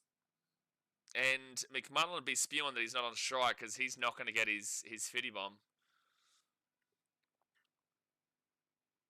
Yeah, nice shot there. Nice shot. Scotland done well. Lee's gone 10. 2 more balls to go. 195 for 4. We have seen a lot in this World Cup. The last over is usually, and has been, winning it for teams. England literally won off the last ball with England hitting a 6. Without that, they would have lost. That is absolutely smashed. But is there a fielder there? It's 6, and they have got past the 200. 201 for 4. Leask has gone a whack to the 6. Off this over, he's got 6, 10, 14, 16 runs. Drucker has been awful runs-wise, but at least he got that wicket. But 1 for 31 off 1.5. He is just giving up a massive economy of over 15. First 200 of the tournament, and it's done by Scotland. Wow, yeah, but it's against Italy. You're like, yes. You would have expected India against USA, obviously not to be. Maybe you would have expected England versus Nepal. Obviously, definitely not to be. But all the other games, you never would have expected it for New Zealand, really, against Afghanistan. You wouldn't have expected Sri Lanka or Ireland. And you may have expected it for Pakistan versus Netherlands, but I understand why it wasn't. I didn't think it would be. I thought Pakistan would be a little bit higher, though. Wow, that could be a no-ball 6 here. That could be a no-ball 6 here. I think that was above the waist. That's a 6. They're at 207 for 4, and now I don't think that the Italians will be coming back from this. I think that's a no-ball. Yeah, he's asking Lees to hold on. I think this is a free hit. They're waiting. They're waiting to call to see if this is a no-ball. I think this is about to be a free hit. Yeah, he is. They are waiting. They're going to check this. This is going to be a free hit. You watch. So that would be 6, 12, 16, 20, 22 runs off the over with a wicket, but also another free hit to come. Might be 28 runs off the over. He's given up 37 runs with 1 wicket through 2 overs. If he gets this free hit for 3 runs, that'll be 20 runs and over on the economy. That is awful from Drucker. Awful. Okay, here we go. Here we go. Ball tracking. And I think that's above. Ooh. No, that is a fair delivery. No, it's going to be fine. It will be fine. It does drop down onto the waist. So it is a fair delivery. And Scotland will have a massive 207 run lead here going into this first innings, coming after the first innings into the Italians batting. It would take a monumental effort of 10.4 runs per over for Italy. They're going to need to bat well to get 208 runs. You wouldn't be backing it in. You definitely think Scotland should have the job done from here. But, you know, if one team can do it, we can see the other team. And look, this pitch does look like it's favouring the old batting. Maybe a par was 180, 190. And they've gone above that. So this would take a big chase. I don't think it happens, but we'll see. But all right, guys, I'm going to stand up, have a bit of a stretch, walk around, and we'll be back for the second innings in about 5-10 minutes' time. Obviously, hit that like button. Subscribe if you are new around here. And we'll be back in just a few moments.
Alright, we are back and ready to rock and roll for Italy as they try to chase down a whopping 207 to score 208 runs and win their first ever World Cup game in history. It's looking like a too hard basket right now, but look, this pitch does look like it can bat on it, so what can Italy do?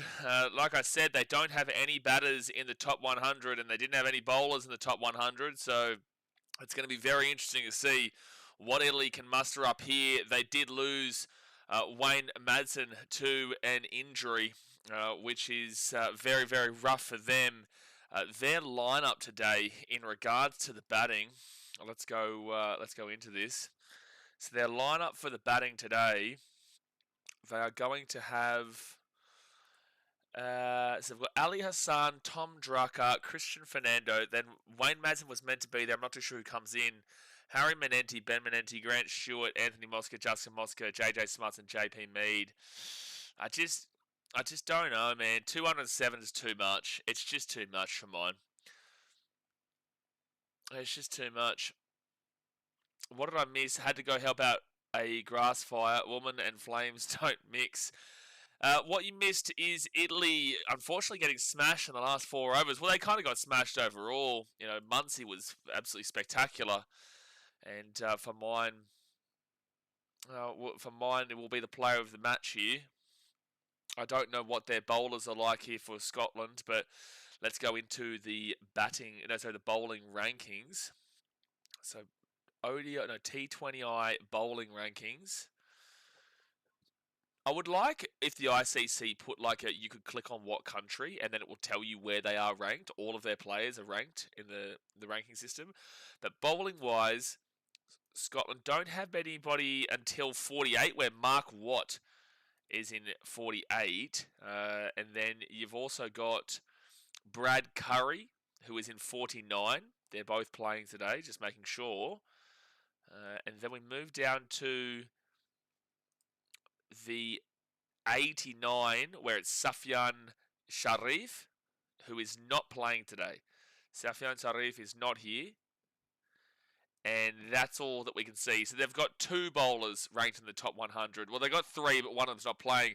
Mark Watt and Brad Curry are in the same area as Harmeet Singh from the USA, Ish Sodhi from New Zealand, Ben Dwarshuis from Australia kind of deal. Just below Sean Abbott from Australia. And also Lungi Ngidi from South Africa. Not too far away from Matthew Humphreys last night for the Irish, and Dushmantha Chamira is just above them too. So that's the kind of range that you're looking at here for these Scottish bowlers in their best department. But Wayne Madsen getting injured, very, very frustrating. Italy will get less than 100. I don't think so. The last time, Italy are still good enough to bat probably around a 140, 150, but I still think they lose this game by at least 50 runs. You could be right though, Smidster, but Italy did beat Scotland in the last time they played, but that was more with a 150, 160 range. This is 207. George McPherson says, it was a tale of 2 halves. First, Scotland dominated the inning, and then Italy came back in the later part with a few wickets.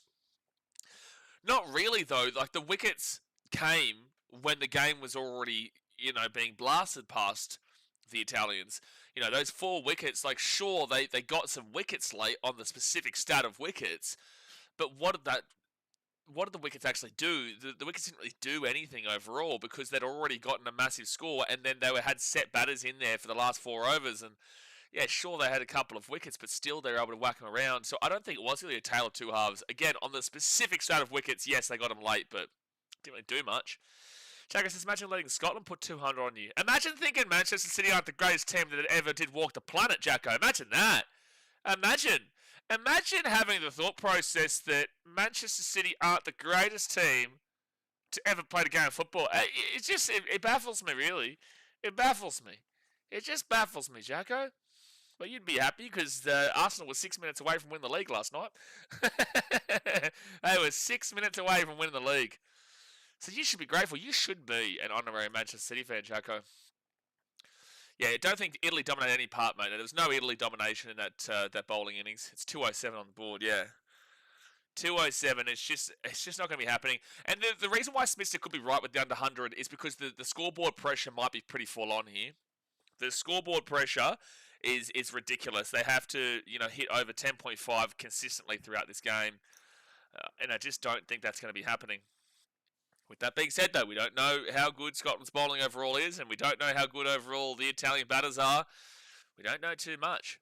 So hopefully hopefully we can be surprised here. But guys, do me a favour, hit that like button and subscribe. Obviously, this is 2 minnow nations here that are playing, so don't expect the craziness of what we will see from the big time teams, but you will actually arguably see crazier things happen in these kind of games, which is why I'm not willing to completely write off into Italy here, even though I am, but I'm not. Jaggers has got a feel for Szoboszlai. No.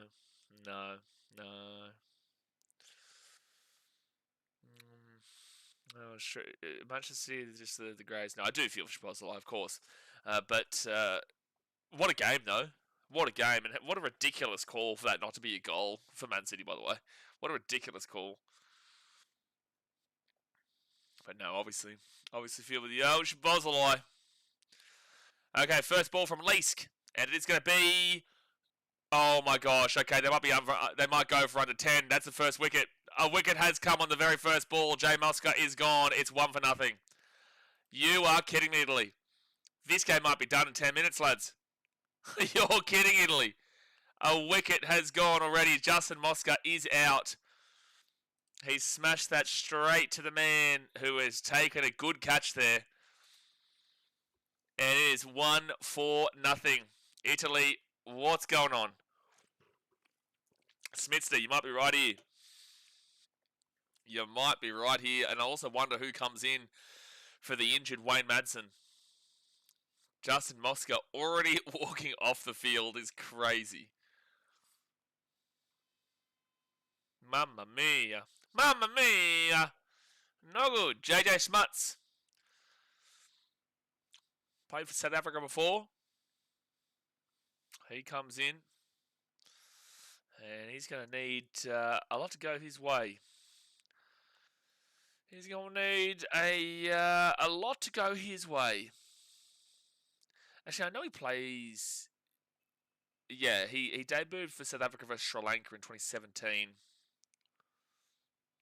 He's played 16 matches in T20I. Scotland slapping on the blue sunscreen. Look, this game might be over in a couple of minutes if this keeps going this way. 1 wicket on the first ball.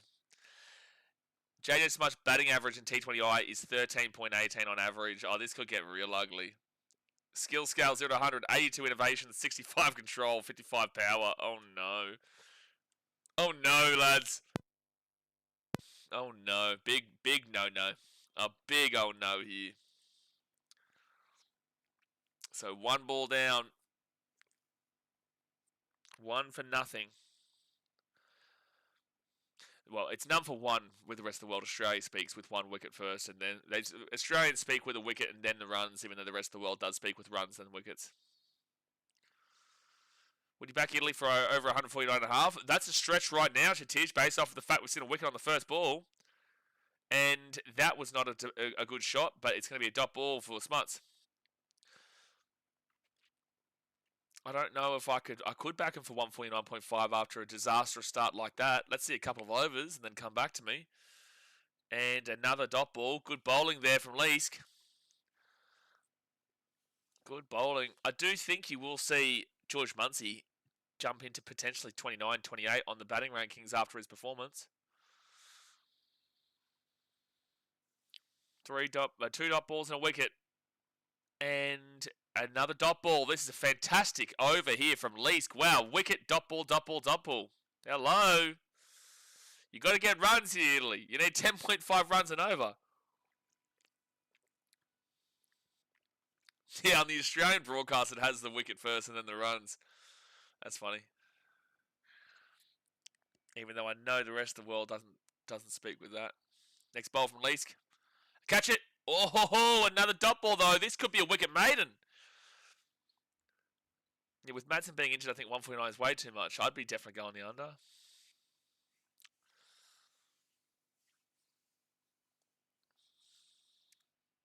I mean, this is an awful start for the Italians. And up in the air, and they'll get a good run. They get 4 runs off it. Let's go. So, a fantastic over there from Lease besides that boundary just now, but a wicket, 4 dot balls, and a 4. But overall, disastrous over there for Italy. Great over for Scotland. But at least they've shown they can hit a boundary. At least they've shown they can get a run. Was thinking maybe 10 for nothing at one stage. Almost cleared the ropes, but it will just be the 4. 1 over down, 19 to go. But they are probably about 7, 8 runs now behind the run required rate. Well behind it. They need a big over of like 20. And will it be Mosca? This will be his first ball. He didn't face a ball in the first over. T20I ranking bowling, Brad Curry. He's ranked number 49 at skill scale 0 to 100, 66 control, 68 threat, and 51 on the variation. He doesn't mix it up too much, but he's got a bit of threat about him.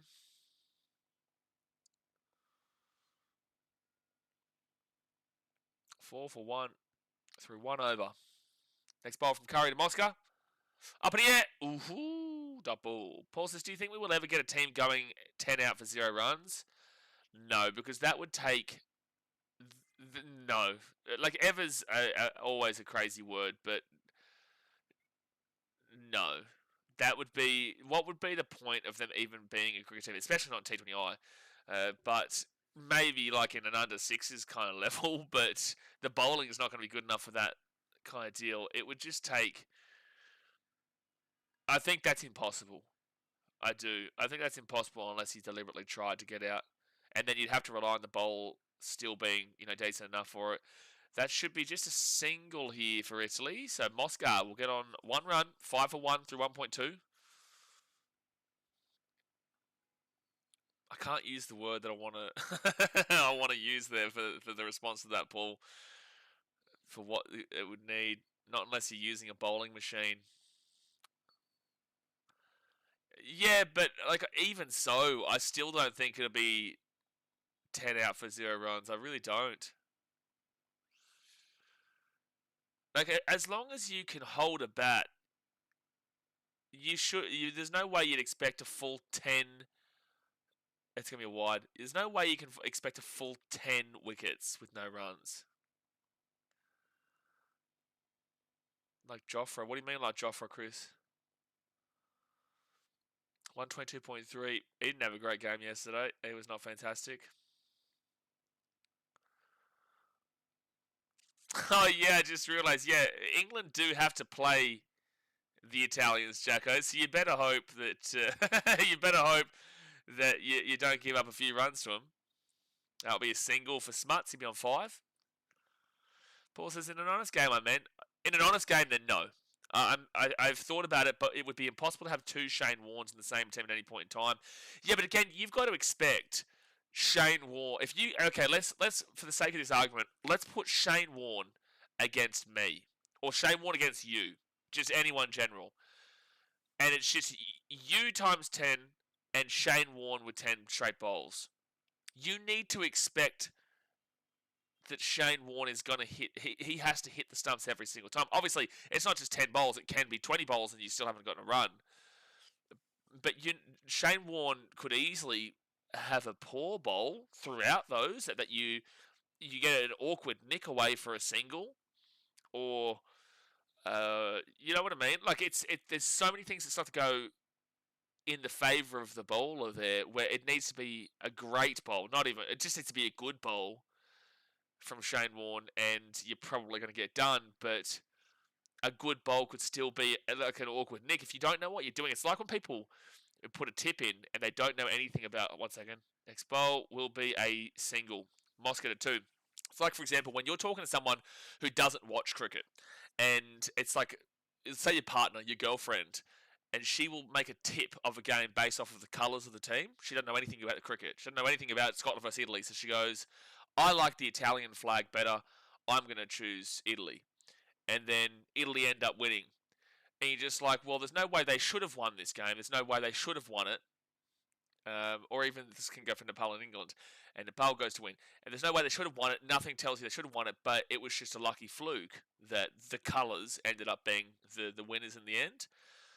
And the same thing goes for, like, if you're not a professional batter, or a professional batter, but you're going up against Shane Warne, you can just get super lucky with playing a shot that nobody would normally play, and it just ends up being a little sneaky little nick in behind. So you still need a lot of things to go the bowler's way.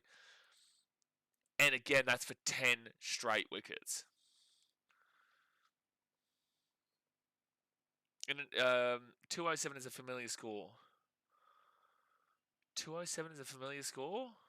What's that referencing, Jacko? My brain's not working. My brain's not braining right now. What are you referring to? If it's a negative against one of my teams, then don't bother. Don't bother explaining. Don't want to hear it. But if it's not, then please explain it. I'm looking forward to it. 9 for 1 after 2 overs. They're at 4.5 on the economy, on the run rate. Need to up these massively. Right now, they would be looking at, after 20 overs, they'd be looking at 90 runs. Brad Wheel, he's next in. Skill Scowl, control 62, threat 64, variation 57. And that is a beautiful shot there for a 6. JJ Smuts goes bang, and he's doing a little bit of the shaking of the shoulders, baby. A 6 for JJ Smuts.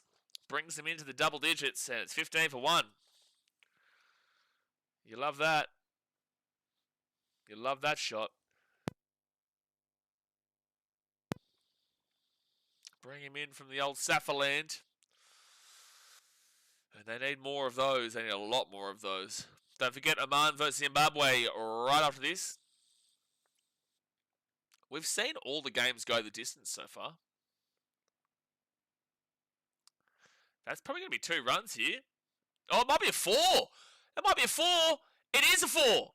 Well done, Italy. JJ Smuts with a 6 and then a 4. All right, 19 for 1.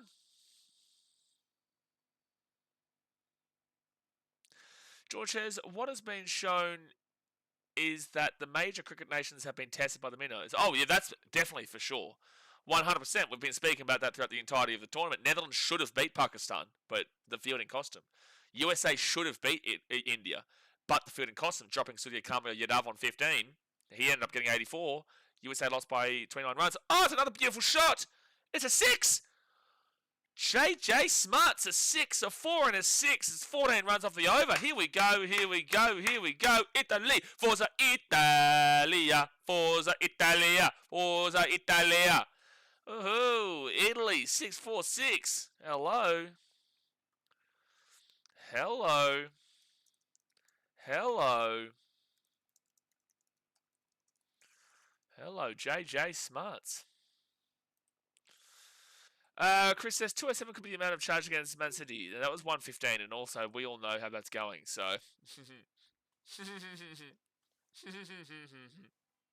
115, and we all know how that's tracking for the old football right now. Pretty comfortable at the moment, mate. 26 for 1 through 2.4. They've really brought this back into a good strike rate now compared to where they were.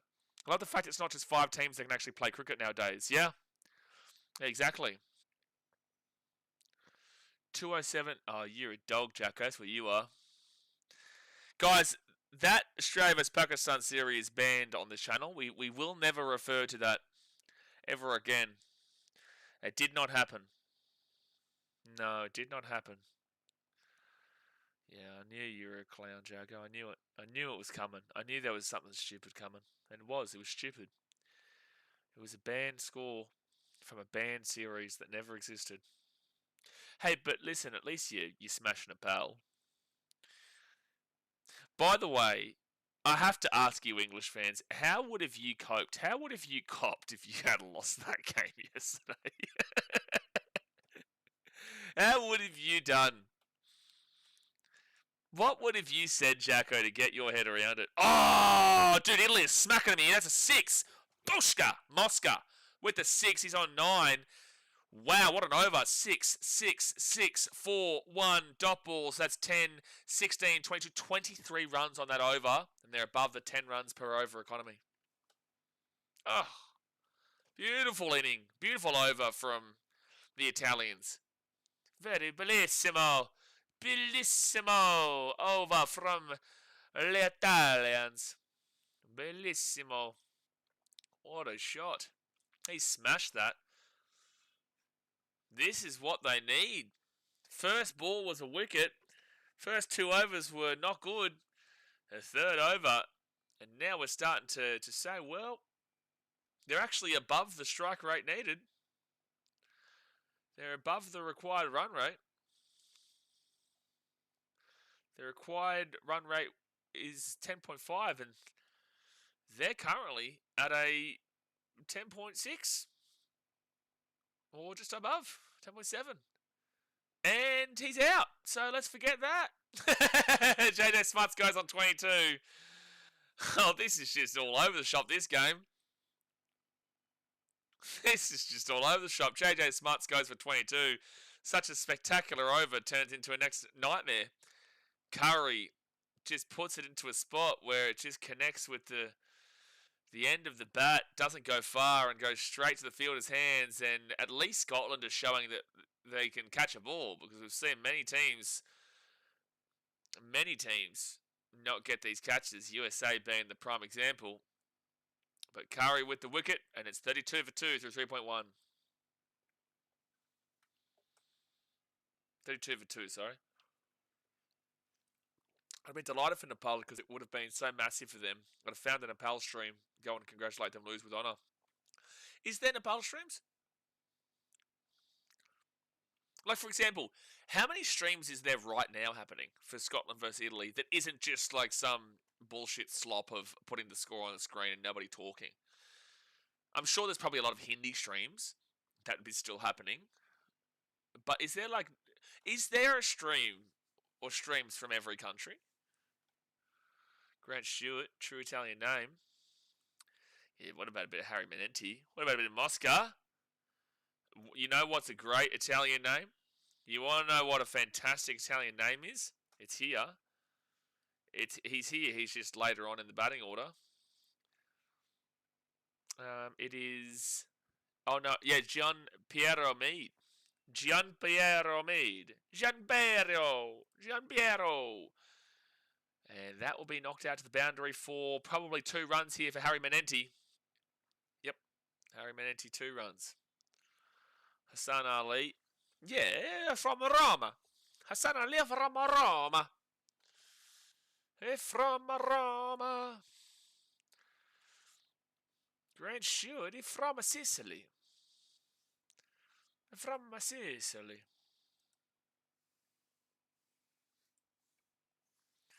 34 for 2 through 3.2.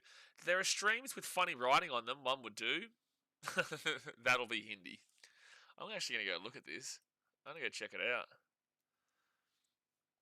Is there any Aussies or English who stream every game like I do? Nepali T20 World Cup stream. I don't know if this will come up. Crickfoot Nepal does it, but is this someone talking, or is this just going to be some cat with a score on it?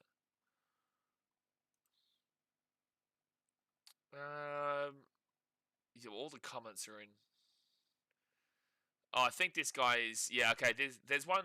At least he's talking. He's got no face on his screen, but at least he's talking. You're really funny. Maybe the funniest person ever, are you? The English love it. They love it. 35 for 2 through 3.4. Zimbabwe versus Oman. What a barn burner, mate. That might be the greatest game of the World Cup. It might be. Might be an absolute slapper, but we'll be live for it. We'll be here. Unless you guys want to go watch an Omani streamer. Or maybe... I'm going to give you guys some homework. I want you to find if there's a Zimbabwean streamer. Because I doubt it. That's going to go for a 4 from Mosca. He'll be on 13. I'd actually be interested to know how many English streams there are outside of me. I'd genuinely be interested to know. 3.5 overs down. It's 39 for 2. I'd actually be interested. I'm sure there's going to be some English lads. I don't know how many Aussies would, though, especially with the time zone. Yeah, Zimbabwe used to be a lot better back in the day. They're not too bad. They should win that game against Oman. And there'll be a dot ball. 39 for 2 through 4. So still around the 10 runs and over, right? That wicket did hurt them, and the 2 wickets already hurts them, but it's not like they're not batting in a decent enough rate. And that third over is the big over they needed. 15 likes to get more. To be honest with you, Sean, I was actually expecting less of the likes than that. I wasn't expecting many people to turn up the stream at all, as I'm not expecting many people to turn up to the Oman versus Zimbabwe stream. We'll probably have a few for South Africa versus Canada, because we have been getting a bit of South African viewership recently, but obviously, like the video if you are here, and subscribe if you're new around here, but I was honestly expecting to have like a consistent viewership of like 5 people here for this. There are quite a few, but a lot more boring. Mate, I'm very boring.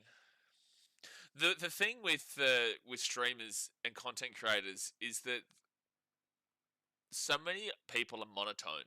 There's just monotone the whole way through. That's the difference. That's why I try to obviously over the top single for Manenti. I'll be 4. The difference is, like, I'm just me, so I am out there and I don't give a shit. Like, I have a laugh and I get loud, but most people that I see when I'm kicking back and just kind of doing a look around to see who else is doing stuff, it's usually quite monotone.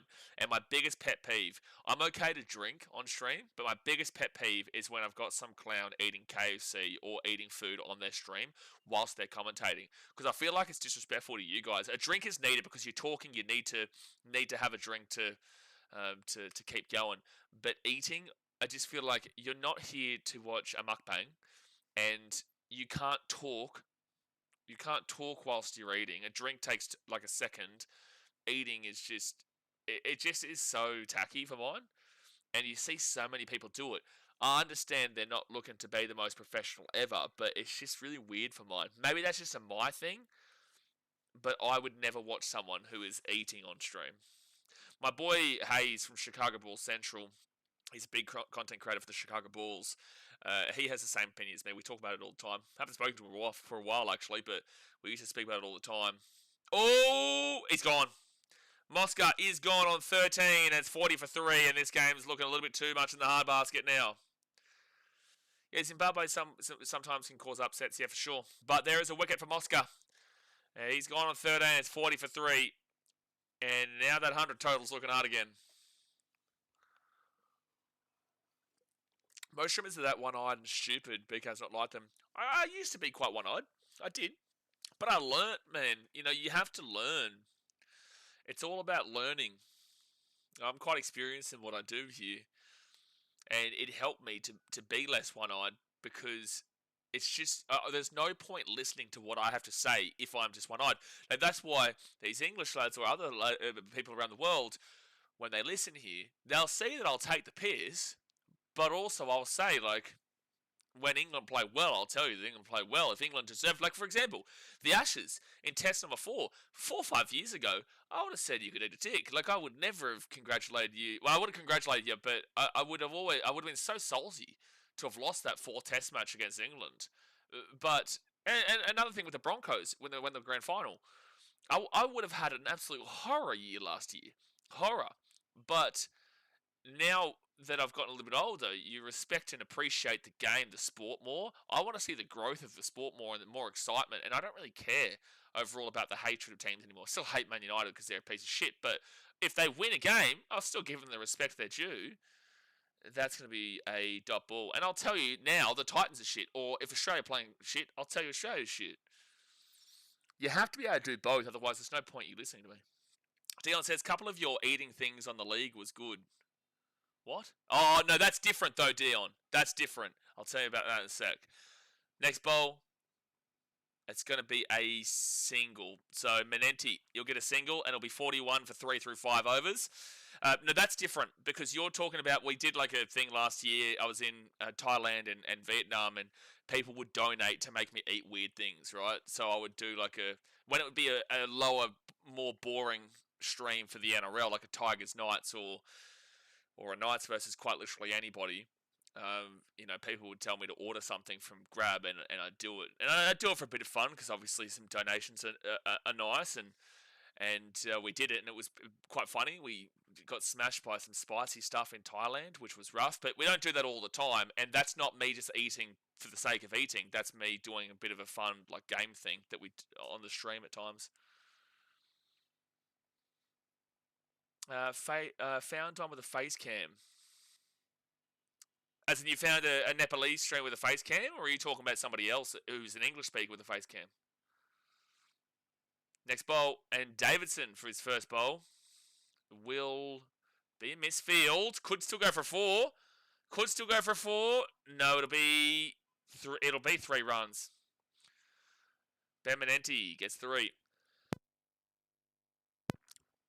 We'll do a couple of those this year, Dion. Like, I think my first one's going to be snail. Here in Vietnam, there is octopus. There is also jellyfish. I actually had jellyfish, but it's weird, man. But, like, there's jellyfish that you can eat here. There's octopus. There's obviously like squid and snail, and squid's not too weird for people overseas, but it's still weird enough. But snail is there. There's a whole bunch of weird shit. So no, we'll do some in some streams this year. Indian. Okay, so yeah, in Hindi, fair enough. Now, I'm not surprised by that. There's going to be hundreds of Hindi streamers for sure. Hundreds. Rodri says, how's everyone today? Going all right, mate. We're in for a bit of a slog in regards to the first couple of games here. Scotland looked like they were going to win pretty well over Italy, but next up is Oman versus Zimbabwe, but then we have a good game later on, South Africa and Canada, where South Africa should win, but we've seen the underdogs been putting those big teams on notice, so hopefully Canada can put on a bit of a show. But no, we're just in for another big day of cricket, and that's a 4 for Harry Manenti. The Manenti brothers, they're batting at the moment, and they're up to 48 for 3 through 5.4. 207 is just too much. But I see your name is Rodri. How about Man City, son? Woo-hoo-hoo-hoo! Woo-hoo-hoo! Tell ya. How about him? I'm going to South Africa vs Canada in stadium. Very excited. Are you in Ahmedabad? You live in Ahmedabad? Next ball. That's going to be a dot ball. I was actually meant to go to Ahmedabad last year. Like, I was in Udaipur, and my next trip was meant to go down to Ahmedabad before I went to Mumbai. But obviously the Pakistan-India stuff started happening in Rajasthan, out at Jaisalmer and up in Kashmir, and I had to get out of the country, so I didn't go. But my next trip was to Ahmedabad. Oh, that's a 6! Harry Manenti with the 6. Harry Manenti with the 6. Woohoo! Now we're talking. What country do I live in? Mate, that's a great question. I'm currently in Vietnam. So 6 overs down, guys. It's a drinks break. Hit that thumbs up button and subscribe if you're new around here. We're live at pretty much 95% of all of this World Cup and cricket in general. So if you love cricket, we're the place to be. But I am currently in Vietnam. I'm from Australia. I lived in Fiji for the off-season of the Rugby League. In about a month and a half's time, I'll be in Philippines for 5 weeks. And then I'm back in Vietnam for about 3-4 weeks. And then I'm off to Indonesia for 2 months. And then I'm back in Vietnam for about 3 weeks. And then off to Malaysia for 8 weeks. And then I'm back to Vietnam. And then I'm off to Sri Lanka at the end of the year. Most locals. Shut up, Jacko. You're an idiot. Most local city fans, shut up. Leave them alone and leave me alone. I don't know who you're going at. You're probably going at both of us, to be fair. Hold on, BKRsport sign so we can see you, Roger. Yeah, exactly right, Roger. Get your BKRsport sign out. Write a BKRsport sign and hold it up for the camera. That'd actually be so funny, though. That'd be so funny for anyone who watches cricket here on this channel to see someone in the crowd with a BKRsport sign in a South Africa vs Canada game at the T20 World Cup. That'd be hilarious. That would be so funny. So 54 for 3 to the first 6 overs here. It's funny because I was going to go to some IPL games last year, and I was going to do that, and we were talking about it on the streams. I was going to do the whole full painting and whatnot, because they love it when foreigners come over and they fully invest in the Indian culture, right? They love it. So if you go to an IPL game and you like just dress up, paint your face and everything, and go crazy for a team, they will put you on the camera. So if you ever want to do that, go to India and get that going, because they will 100% put you there. And it would have just been so funny for people to be watching the IPL and then me just pop up on the screen, going crazy for the Rajasthan Royals. But it was the reason why I didn't go to the Rajasthan Royals game, because it was 42 degrees that day in Jaipur. Kshitij knows, because I was talking to Kshitij about it at the time when I was in Jaipur. 42 degrees is what it was, or 41 degrees. And I was like, Kshitij, I ain't going to this shit. I'm not going to a 41 degree cricket game in Jaipur. That'd be sensational. Mate, if you get on, you'd be like a legend of the channel, Roger. You'd be like a legend of the channel. Most local city fans hilarious, but... So 54 for 3 through 6. 54 for 3 through 6.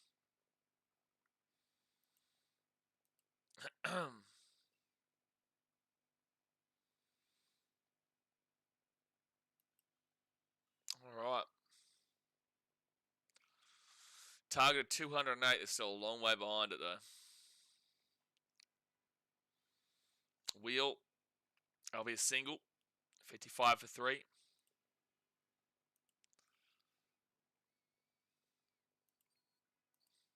$55 for 3. 6.1 overs down. At least the Menenti boys are getting it going. 9 run rate currently, but it all came from that third over, where they got like 24 off the third over.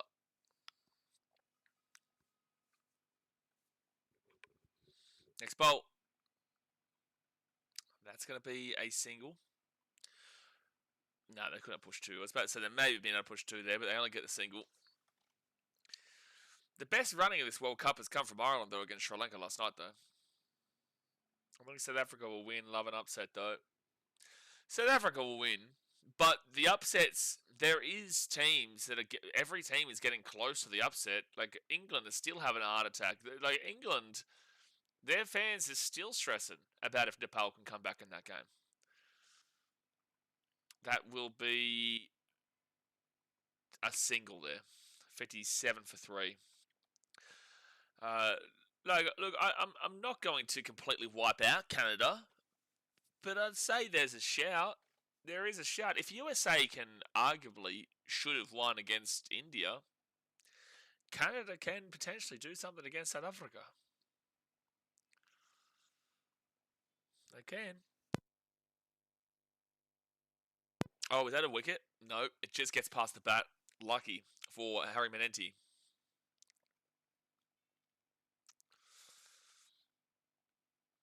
So yeah, going back to that question for the English, do you guys have like an English streamer? Like an English content creator who streams all the games? Or at least England games? Surely at least England games you'll have a couple. If Man United lose to West Ham, would be the most Man United thing to do. West Ham's actually in pretty good form though, Ibrahim. It's not like they're in bad form. I think that's on Wednesday, isn't it? Oh, that's a shot over the top, but it will be a single, 58 for 3. But I'll tell you, from a content creator's perspective, he doesn't want United to win that game. He doesn't. Because he'll lose all traction on what he does. It's like that guy who did that countdown from 1, 3, 4, 6 days or whatever, and it took it years, and the countdown happened, and everyone was disappointed. Like that guy, he'll do it again, but it won't have the same. It won't have the same feeling behind it. So realistically, if he wants like relevance, and if he wants to maintain his face in the content scene, he kind of needs Man United to lose that game. Canada main players Assad bin Zafar, their captain, who can bowl off spin and bat. Yeah, I don't know much about Canada, man. I really don't. But am reading what we've seen from this World Cup so far, I know they've got a lot of Indian and Pakistani descent players. They are ranked. Hold on one second. Where are they ranked? I think they're ranked around 20th, if I'm not mistaken. T20I team rankings. I think they're probably around 20th. They're 19th, yeah. Oman is 20th.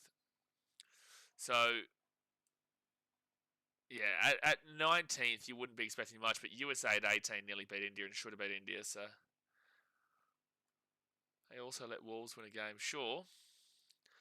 But I'm telling you, that content creator, that Instagram dude, he deep down, he actually probably wants West Ham to win that game.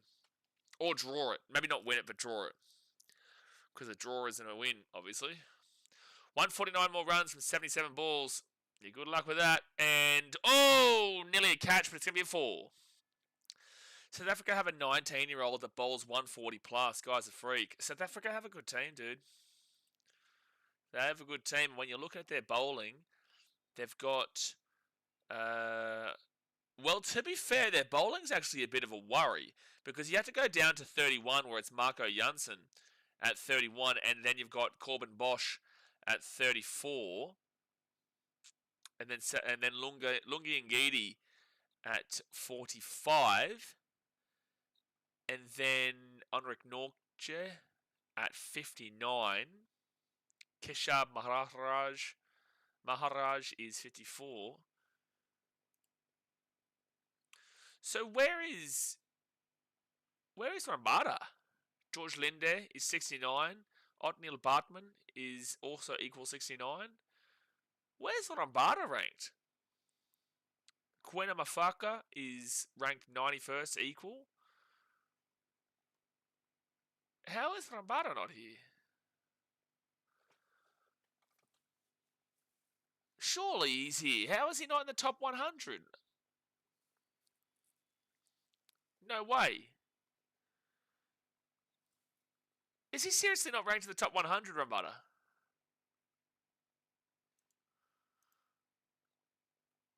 Mafaka is a good player. Yeah, no, he's... But where's Rambada? Oh, there he is in 63. Kagiso Rambada. Still really, really low. Kagiso Rambada is in 63. That would have been ridiculous to not see him in the top 100. But no, he's there at 63. Wow, he's super low though, dude. I know he's more so like the test and he's more like the test than ODI, but like T20I, I would have expected him still to be higher. Like he's down there in the category with Harris Ralph, Pakistan, Lockie Ferguson, New Zealand, Hardik Pandya. He's the same rank, 63 equal with Hardik Pandya and Lockie Ferguson. He's below guys like Ben Dwarshuis, Luke Wood for England, just above Shadab Khan for Pakistan and Carl Jamieson for New Zealand. Yeah, that's super low, man. Let's have a look at their batting rankings.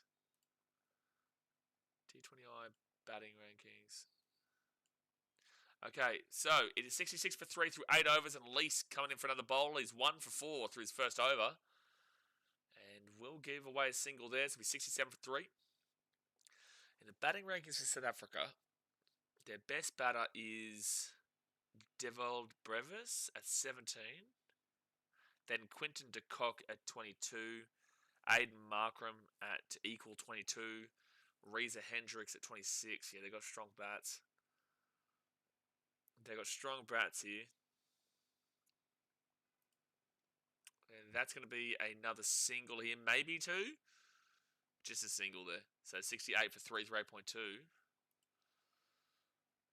And then they've got Ryan Rickleton at 40. Yeah, they've got some strong bats here, man. They've got plenty of players in that top 40. Got plenty of players in the top 30. And then we'll go down to Tristan Stubbs at 52.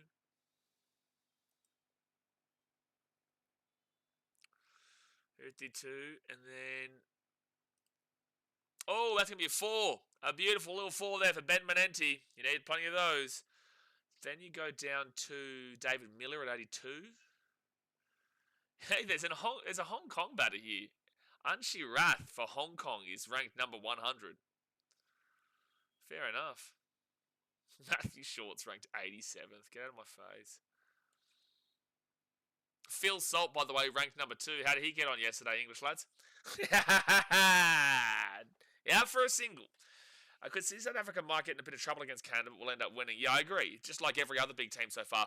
By the way, is your broadcast of the game looking very choppy right now? Like, it's not our stream. It's not the it's their broadcast that's messing up on Prime right now. 73 for 3 through 8.4. They need 135 runs from 68 balls. They will run for... They want 2. They want 2. They will get 2. 20 runs for Harry Manenti. 133 from 67.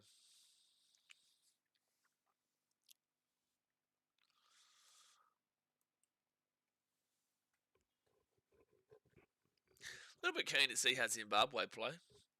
Who's their group? Oh, their group's Australia, that's right. Oman and Zimbabwe are both in Australia's group with the Sri Lankans and the Irish. Sean said, in Australia, with Quinton's last name, he would know how to fight. He'd want to. Like India did against USA, Pakistan against the Netherlands, England against Nepal. Yeah, that's what I said. Yeah, Sri Lanka against Ireland. Yeah, they were crazy, man. Again, Netherlands should have won. Fielding, dropped catch, cost them. USA, 100% should have won. Dropping Sudia Kamiyad up on 15, lost them the game. He scored 84.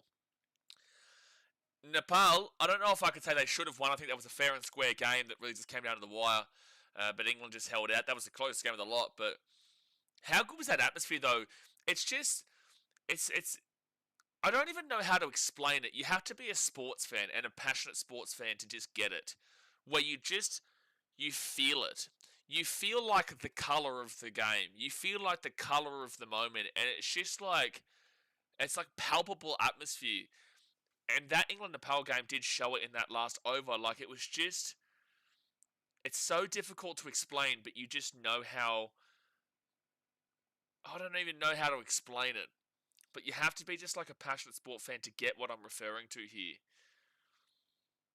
With like the overall feel of how that last over was. The colour was just... I don't know what it is. Because I can think of Titans games where that same colour, like that same vibe, that same thing was. I don't get it. I don't know how to explain it, man. But I can think of when the crazy games for Australia or the crazy games for the Titans or the crazy games for Origin... That game yesterday, crazy games in cricket, just in general. There's just like the way you watch it. There's just like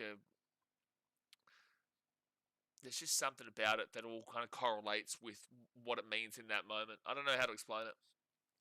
Yeah, the Nepali fans were so passionate and great. Now I felt for them. Because it was awesome. But they should be very happy with what happened. They should be very happy with that game. So Italy's next game will be against Nepal on Thursday, and then they'll play England. Easy win there. On the 16th of February, and then the West Indies on the 19th of February. 3 of their games in Kolkata, 1 of their games in Mumbai. Oh, that's wide. 79 for 3. Go on, Italy. Don't know if they can come back in this one, man. This run rate is ridiculous. It's a love of sport. It is a love of sport, but I just think that we as passionate fans could watch, and then other people will watch and they just won't. Oh, is that a catch opportunity here? Oh, it's a 6. Just enough for the 6 from Harry Manenti. Beautiful. 85 for 3. Well, they're not going to be too far below the 100. If these guys stick in until the 15th over, which is a long way away, it's 5.2 overs away, but if they stick into the 15th over, there's still a chance here. I think like a casual could watch and like a passionate fan could watch, and in the moment you get it, whilst they would see the games just so differently. Like, they'd find it exciting, but not like, your heart's pumping. Like, yes, I'm not an England fan, I'm not a Nepalese fan, but just your heart's pumping. It's just the love of the game, it is. 122 from 61. It's so difficult to explain what I was trying to explain there, because it doesn't actually make sense to explain it. Next ball. It will be a single. 121 from 60 balls. So they need a lot. 121 from 60 balls. It is 2 runs per ball needed. At minimum, just a little bit over 2 runs per over. 2 runs per over. 2 runs per ball. They've lost a couple more wickets than they would have hoped for. But look, 10 overs down, 87 for 3. They lost a wicket on the very first ball. So at the very least, they've salvaged a bit of respect here. Little tiny bit of respect. If you are new here, guys, hit that subscribe button. Smash the old thumbs up. Get involved in the chat. Let us know your thoughts. We've got Oman, Zimbabwe right after this. Everyone's bowled 2 overs for the Scottish. So it's a well-rounded Scottish team bowling-wise. So their current run rate is 8.7. The required run rate is 12.10. And that's a catch chance. That's a catch chance. No, drops in before the field. It'll be single. McMullen's bowling here for his first over. So it was well-rounded the first 10 overs, and then they've mixed it up.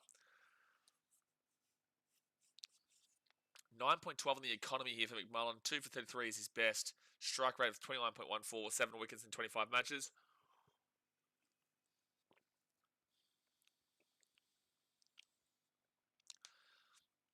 They need an extra 4 runs and over right now. 8.66.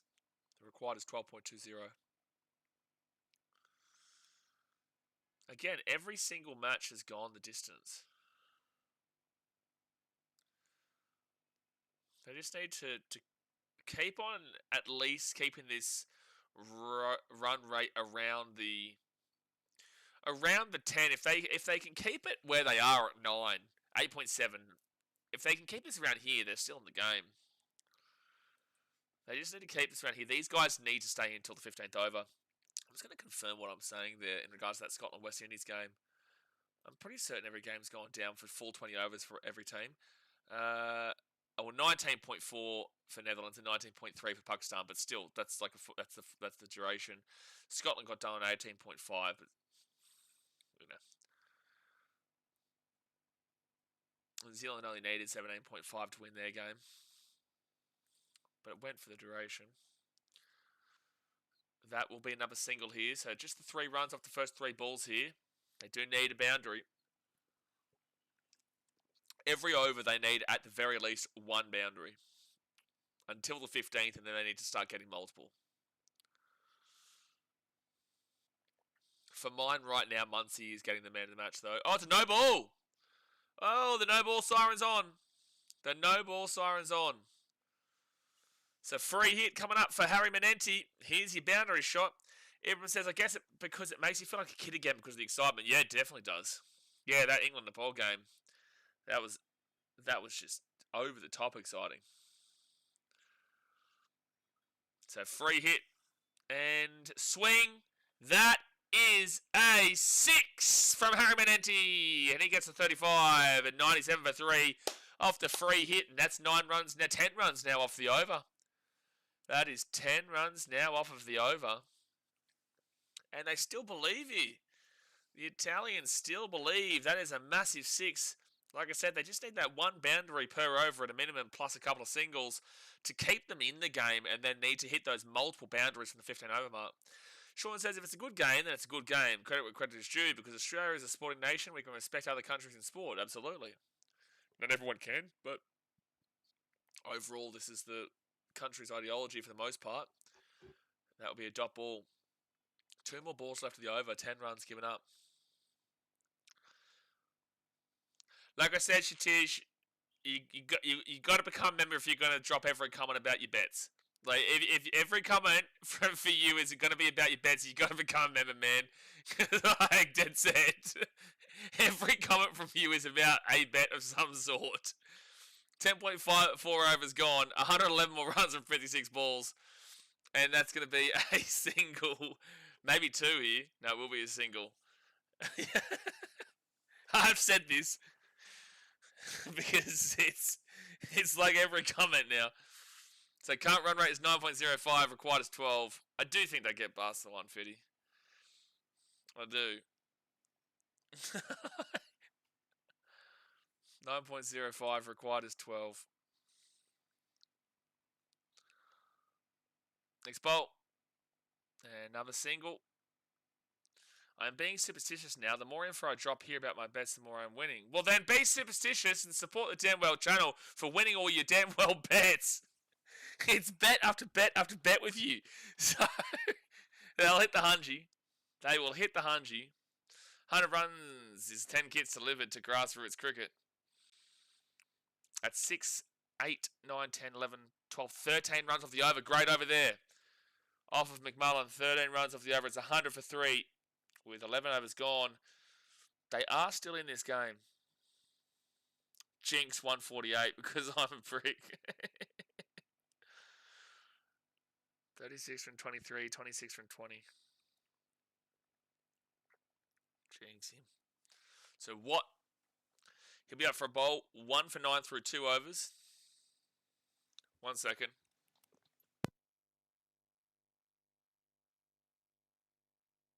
And we're back. That's going to be a single. That will be a single. Like I said, just that boundary. One boundary per over to the 15th and then get multiple.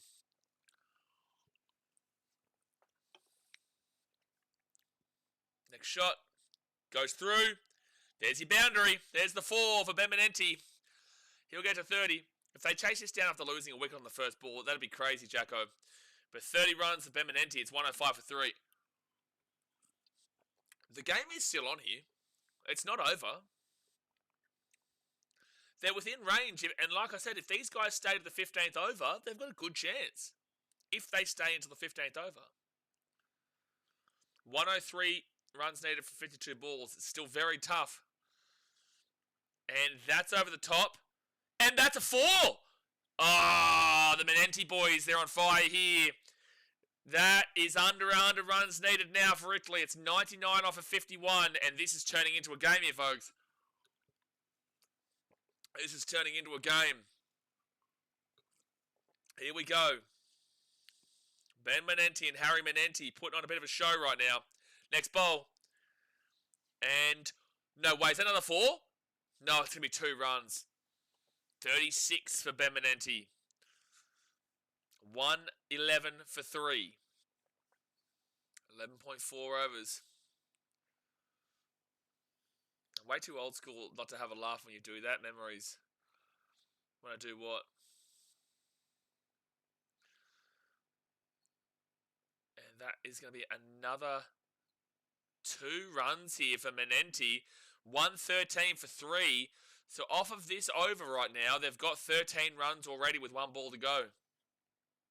Last 17 balls, 38 runs, 2 4s, 2 6s.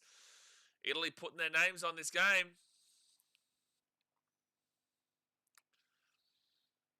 Putting their names on this game. The wickets hurt, but these guys, they're getting them into a position right now. 8, 10, 12, 13 runs off the over. Last ball. And he misses it. Oh, you heard Ben Manenti go, no! That's 13 runs. They'll take that massively. They're getting a lick. They're getting a sniff. I'd love to see that run rate right now. I'd love to see it. As long as these minnow games are exciting and close, it doesn't feel like a slog. Yes, right now, Italy are above where Scotland were. They have 3 more wickets than what Scotland did, but Scotland lose 4 wickets very quickly after the 14th over. They lose 2 wickets quickly, and then they lose 2 wickets in the last 19 and 20. But right now, Scotland are actually behind on where the runs are. Italy doing well. Yeah, the lads batting are brothers. Yes, they're also born in Australia. Ben Manenti, you may know from his Sydney Sixers. Brenton's Manenti brothers are on fire, son. They're on fire, Brenton. Forza, I tell ya. 95 needed off 48. Still a massive total, though. And a long way to go. 8 overs. 48 balls, 95 runs. They still need, like I said, these guys must be there to the 15th over. They must hit a boundary per over, plus also a couple of singles until that 15th over, and then they need to punch in multiple boundaries. And that right there is going to be out, just as we're talking about that. And now Harry Manenti's gone on 37, and Scotland rocket back into favouritism. Well, heavy favouritism. They were favourites regardless anyway, but Harry Manenti was this far away from a 6, but he does not get it. He gets caught on the boundary. Manenti goes. The partnership is broken, and Scotland will be happy with that. You jinxed them, Brenton. Gee whiz, you jinxed him. Oh, and just love the celebration. Yeah, he's into him. And well, he's into him. I get it, though. I reckon there's been a lot said between the two. He's full on into Ben Manenti there. I reckon there was a lot said between those two for that. It was actually Harry Manenti goes, sorry. But I'm sure that there was a lot said between the two for that to happen. But the celebration's fine here because they're two nations fighting out to, for a little bit of reputation. England celebrating against Nepal, no. If that had happened, if this is the thing, right? This is what we were talking about yesterday. If that celebration happens from England to Nepal, England would be crucified by the fans. They would be absolutely slaughtered by the community. They would be absolutely slaughtered. So Grant Shield will come in here at 6 for the Italians. They still need a lot of runs, man. They still need 95 runs from, I think, 47 balls. Is that right? I look at my screen here for this. Yeah, 95 from 47. Required run rate is 12.13. Next bowl from Leask. He's 2 for 13. And it will be a dot ball. Italians are very good with sledging, as are Scotland. Yeah. But also, Harry Manenti and Ben Manenti are Australian too, so we all know how Aussies are with the old sledging. It's a great over so far. A wicket and 2 dot balls. This is very good to restrict the good work Italy were putting into this game. And another dot ball, man. This is great bowling from Leask. Great bowling. They need Ben Manenti on strike with what he's doing at 38 from 25. Now there's pressure. This is a really good pressure over from the Scottish. Next game doesn't start for another hour and a bit. Hour and 15.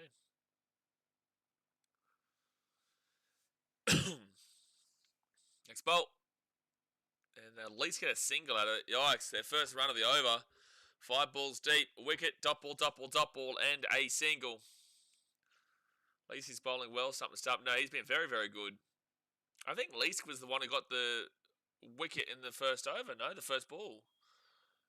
Yeah, it was. Michael Leask got the golden duck. George McPherson says the Manenti brothers did help their team with that partnership. If Stewart hangs around long enough, Italy should aim for around 140, 150. If Stewart hangs around long enough, they should aim for 160, 170.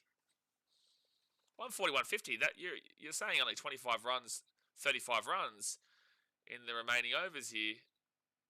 Realistically, like they should still be looking for 160, 170. 140, 150 would be disappointment. Yeah, the required run rate is getting a bit ridiculous now, Chatish. Like I said, Manenti boys both needed to stay in till the 15th over. They needed to hit a boundary plus a couple of singles every time. Every over until the 15th, and then hit multiple. And then we saw Harry Manenti go, and that was that done. Big Italy fan of football, may as well support them in this match. Yeah, unfortunately, Chuck, they're probably not going to win this game. They just gave up way too many runs to Scotland. 207 runs is monumental. And that's going to be a big shot over the top. We'll go for a 4 for Ben Manenti. He's into the friggin' 40. He's on 43. He's on 43, and it's 89 from 41. Scottish advantage at the moment, but it's cricket. Oh, massive advantage. They're heavy favourites right now after that wicket.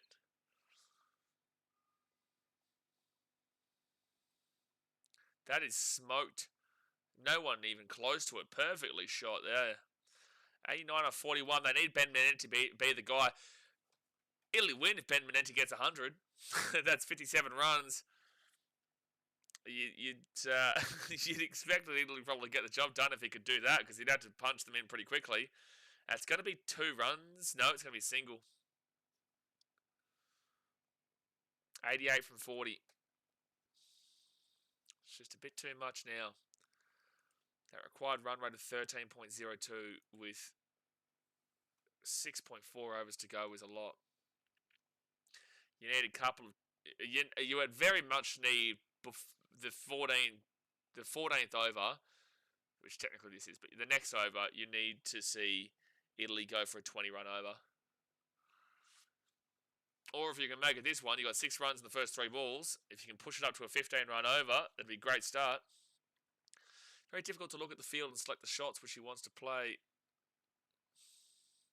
Well, this pitch has been a good batting pitch. It has been. 87 from 39. Push this up to a 15-run over, and you'd be happy. And that's a great start to doing that. That's a 6 from Ben Manenti, and he's got the 50 bum, 50 bum, 50 bum, ba ba da ba da ba da ba ba ba, 50 bum, 50 bum, 50 bum, ba da ba da ba da ba da ba ba. Bah! It's an uppercut of a 6 from Ben Manenti. And that's now 12 runs on the over.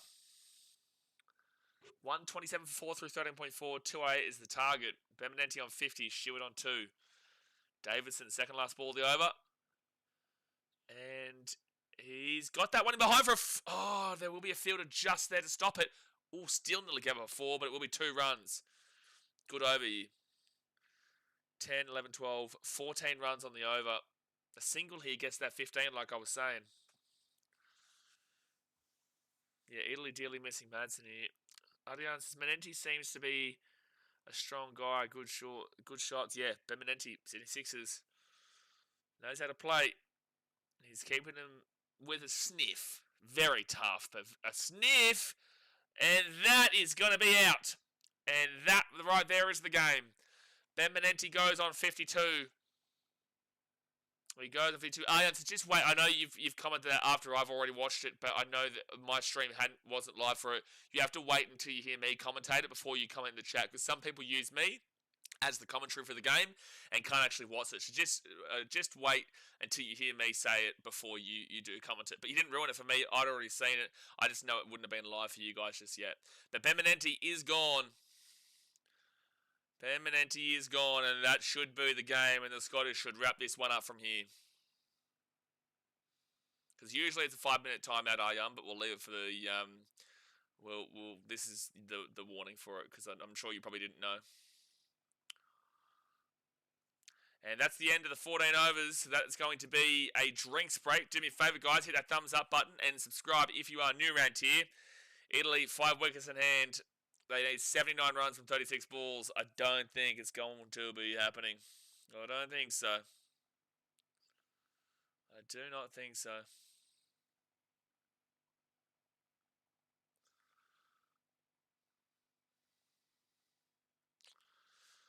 So Stewart and Mead.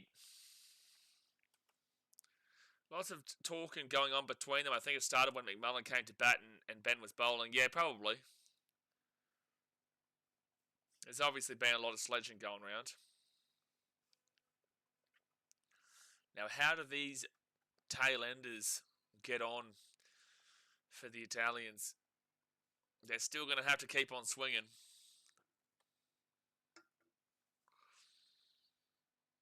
The consolidation overs have actually been...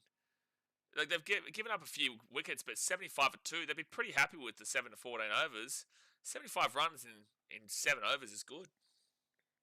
It's really good.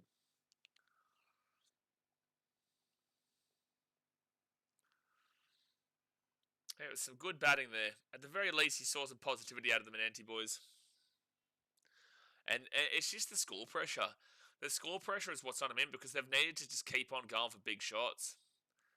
They just need to keep on slapping. And unfortunately, that's what's gotten away from them. Unfortunately. So 6 overs to go here. So the run rate in the first 6 was 9. 7-14 was 9.38. Good match. Cheers to Scotland if they win this, because they came in as a replacement of Bangladesh. They hadn't got enough time to prep, but they played well today. Yeah, they have played well today. Well, Travis thinks this is the greatest team of all time, even though they lost to Jersey. They're the greatest team of all time, Travis said. They can beat anybody on any given day. Beat Prom Australia, this Scotland team, apparently. Burnley might smash Prom Australia. Steve Smith would just never know what to do against Leeds. 21 likes is cracking. Yeah, I agree, Shauna. Shows the cricket in the world is growing. Keep on smashing it in. But Gian Piero Mead comes in at 7. Stewart on 2 from 5. And Mead will get his first. At bat for his World Cup. 6 overs to go. Can they get through the 6 overs? That's up in the air, that's up in the air, that's up in the air. And he's caught, he's gone. Stewart has gone on 2. It's 129 for 6. And I don't know what Italy are going to do from here, man. I don't know what they can do. This has been a great performance here from Leask. He's 3 for 15 through 3.1. So the economy just under the 5. And Italy is falling apart, Ayan. Unfortunately, the Colosseum is falling down. The Colosseum is breaking down. And the Italians are falling apart at the seam. And the Scottish are looking like a handy little win here. They lost to the West Indies by 35 runs. But they're probably about to get a good 50-odd run win here. Maybe 60-run win. I don't know how many more runs the Italians are going to get with their back-enders. They've only got 4 wickets left, and they're not batters. The Tower of Pizza is gone. It's not leaning anymore. It's fallen. They keep showing like corporate boxes for some reason. Show us the passionate fans. Stop showing us the corpse. Show us the passionate fans getting around. I know there's not a massive amount of passionate fans here, but it's just throughout the whole tournament so far. It's all about the corpse. Christian Karagamaje. He'll come in. And we'll get a single to start him off. 2 fresh batters here. That was the first ball that either of them faced. I'd love to see Leeds get another wicket. We haven't seen a 5 yet. We have seen 4 wickets for Venchka Quick of USA. We also saw, I think, 4 wickets for Metja from the West Indies against Scotland. Hold on. That'll be a dot ball. Here we go. Yeah, Hetmia picked up how many wickets here? Oh, catch it. And he's out. Mead is gone on a duck. Mead is gone on a duck. It is a golden duck too. No, it's not. It's just a duck because it was the second ball. Mead is gone and Italy are falling massively. 130 for 7. This game's well and truly over. Here we go. So, in regards to... Oh, no, it wasn't, sorry. It wasn't Hetmia in regards to the bowling. That's not what I'm thinking about. In regards to the wickets, we saw... Yeah, we did. We saw Romario Shepherd for the West Indies get 5 wickets, is what I was thinking. Shatish, you already know what I've said about you bringing up the bets. You know what you have to do. You've already... you already know what we've said. Chris says it's past a joke for Italy now. No, I've got to pin that. Look, that's a dad joke if I ever did see one, but I've got to pin that. I do. That's a rough one. That's a rough one from Chris, but you know, it's just it's past a joke with you, to be honest with you. So 130 for 7, target of 208. It's not happening. Leask 4 wickets. He might get his 5th. He might be able to tie up on Romario Shepherd from the West Indies. Yeah, so Scotland, West Indies, we saw 5 there. We saw 2 wickets for Bradley Curry. I think that's the only 5-fer. We've got... That will be a single here for Draka. He was not good in bowling. Wow, he was awful in bowling. In the Netherlands, in the Pakistan game, we saw Netherlands Van Meekeren with 2 and Arjan Dutt with 2. We saw Salman Mirza with 3. 4 for 17 through his 4. That's outstanding. That's less than 5 on the economy with 4 wickets. You're very happy with that. And then India, USA, like I said, I know Vanskar Quick got 4. We saw 3 wickets from Mohammad Siraj, who was just a replacement for Jasper Bumrah, funnily enough. Shadley Vanskar Quick got 4. Shows Italy is losing because of inexperience. No, it's because Scotland, based off of your thoughts yesterday, Travis, Scotland the greatest team of all time. Only second greatest team of all time, just behind Jersey. Afghanistan, New Zealand. How many wickets do we see in this one? So we saw Afghanistan 2 wickets for Mujibur Rahman. That's right, very early doors. And then for the Kiwis, it was Lockie Ferguson with those 2, which was also very early doors. There'll be a dot ball here from the first bowl from Watt. And then for Afghanistan, the 2. So it's definitely Romario Shepherd from the West Indies with the only 5 for so far. Because in the England-Nepal game yesterday, I think Will Jacks picked up 3 maybe. No, we only got the 1. Liam Dawson got 2. For Nepal, we saw 2 from Nandan Yadav and Dipendra Singh Aree. 2 dot balls here to start this over. And that's going to be punched for just a single. Joe Burns is hilarious. Oh my gosh, you're begging for a player like Joe Burns, you know there's a problem. Ireland yesterday, Mahesh Theekshana for Sri Lanka got 3, and Wanindu Hasaranga also got 3. And then for the Irish, you saw 2 wickets for Barry McCarthy and 2 wickets for George Dockrell.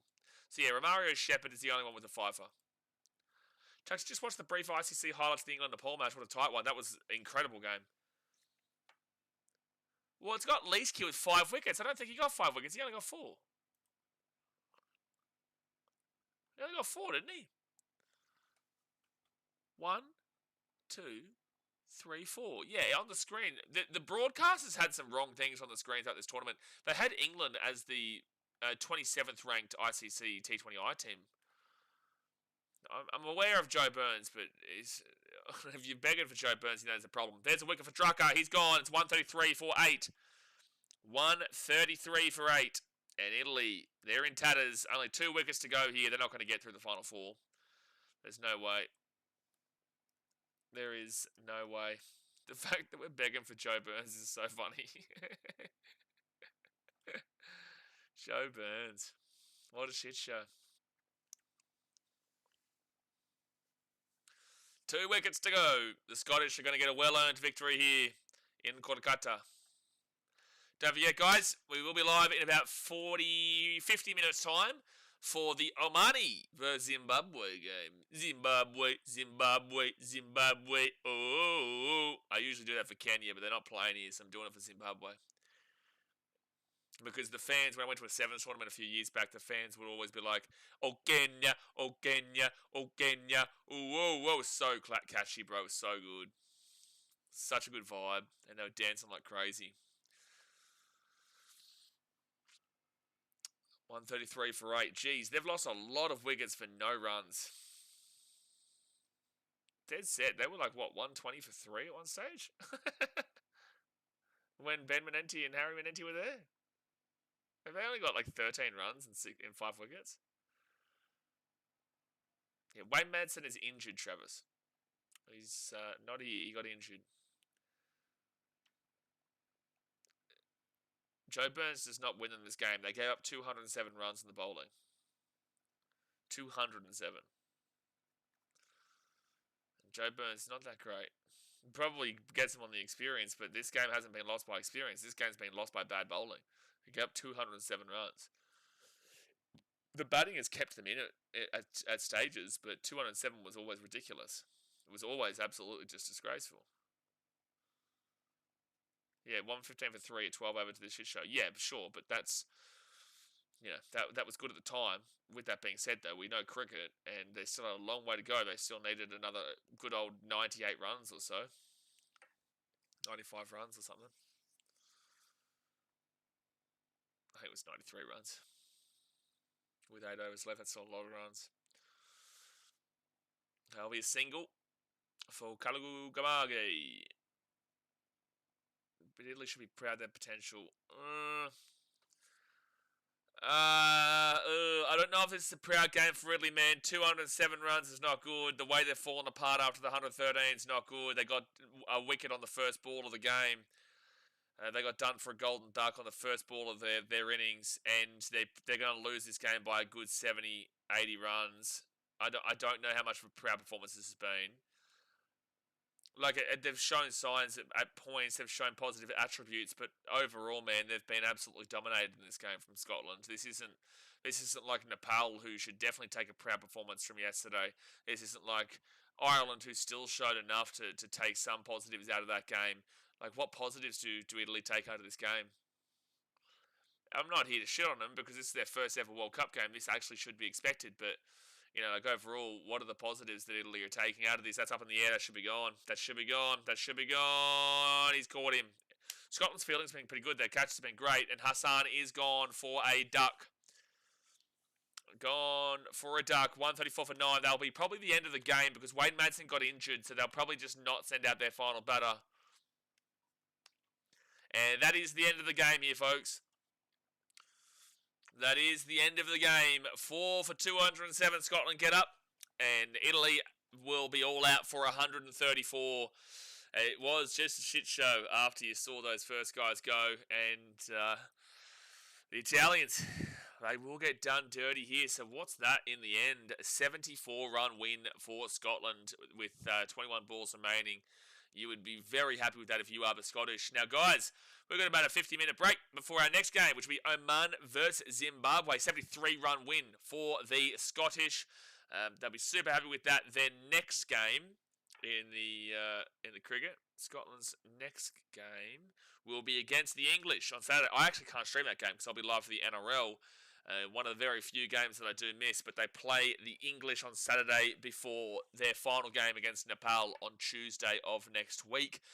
They already lost to the West Indies, so if they wanted any chance of progressing through the group stages, they would need to beat England. England did show some worrying signs yesterday, but I'm sure it's not going to be the case. I'm sure we're going to see the English win that game. But all right, guys, I will see you at in 40, 50 minutes time for the next game, which is Oman versus Zimbabwe. Obviously, hit that thumbs up button. Subscribe if you are new around here, and I will see you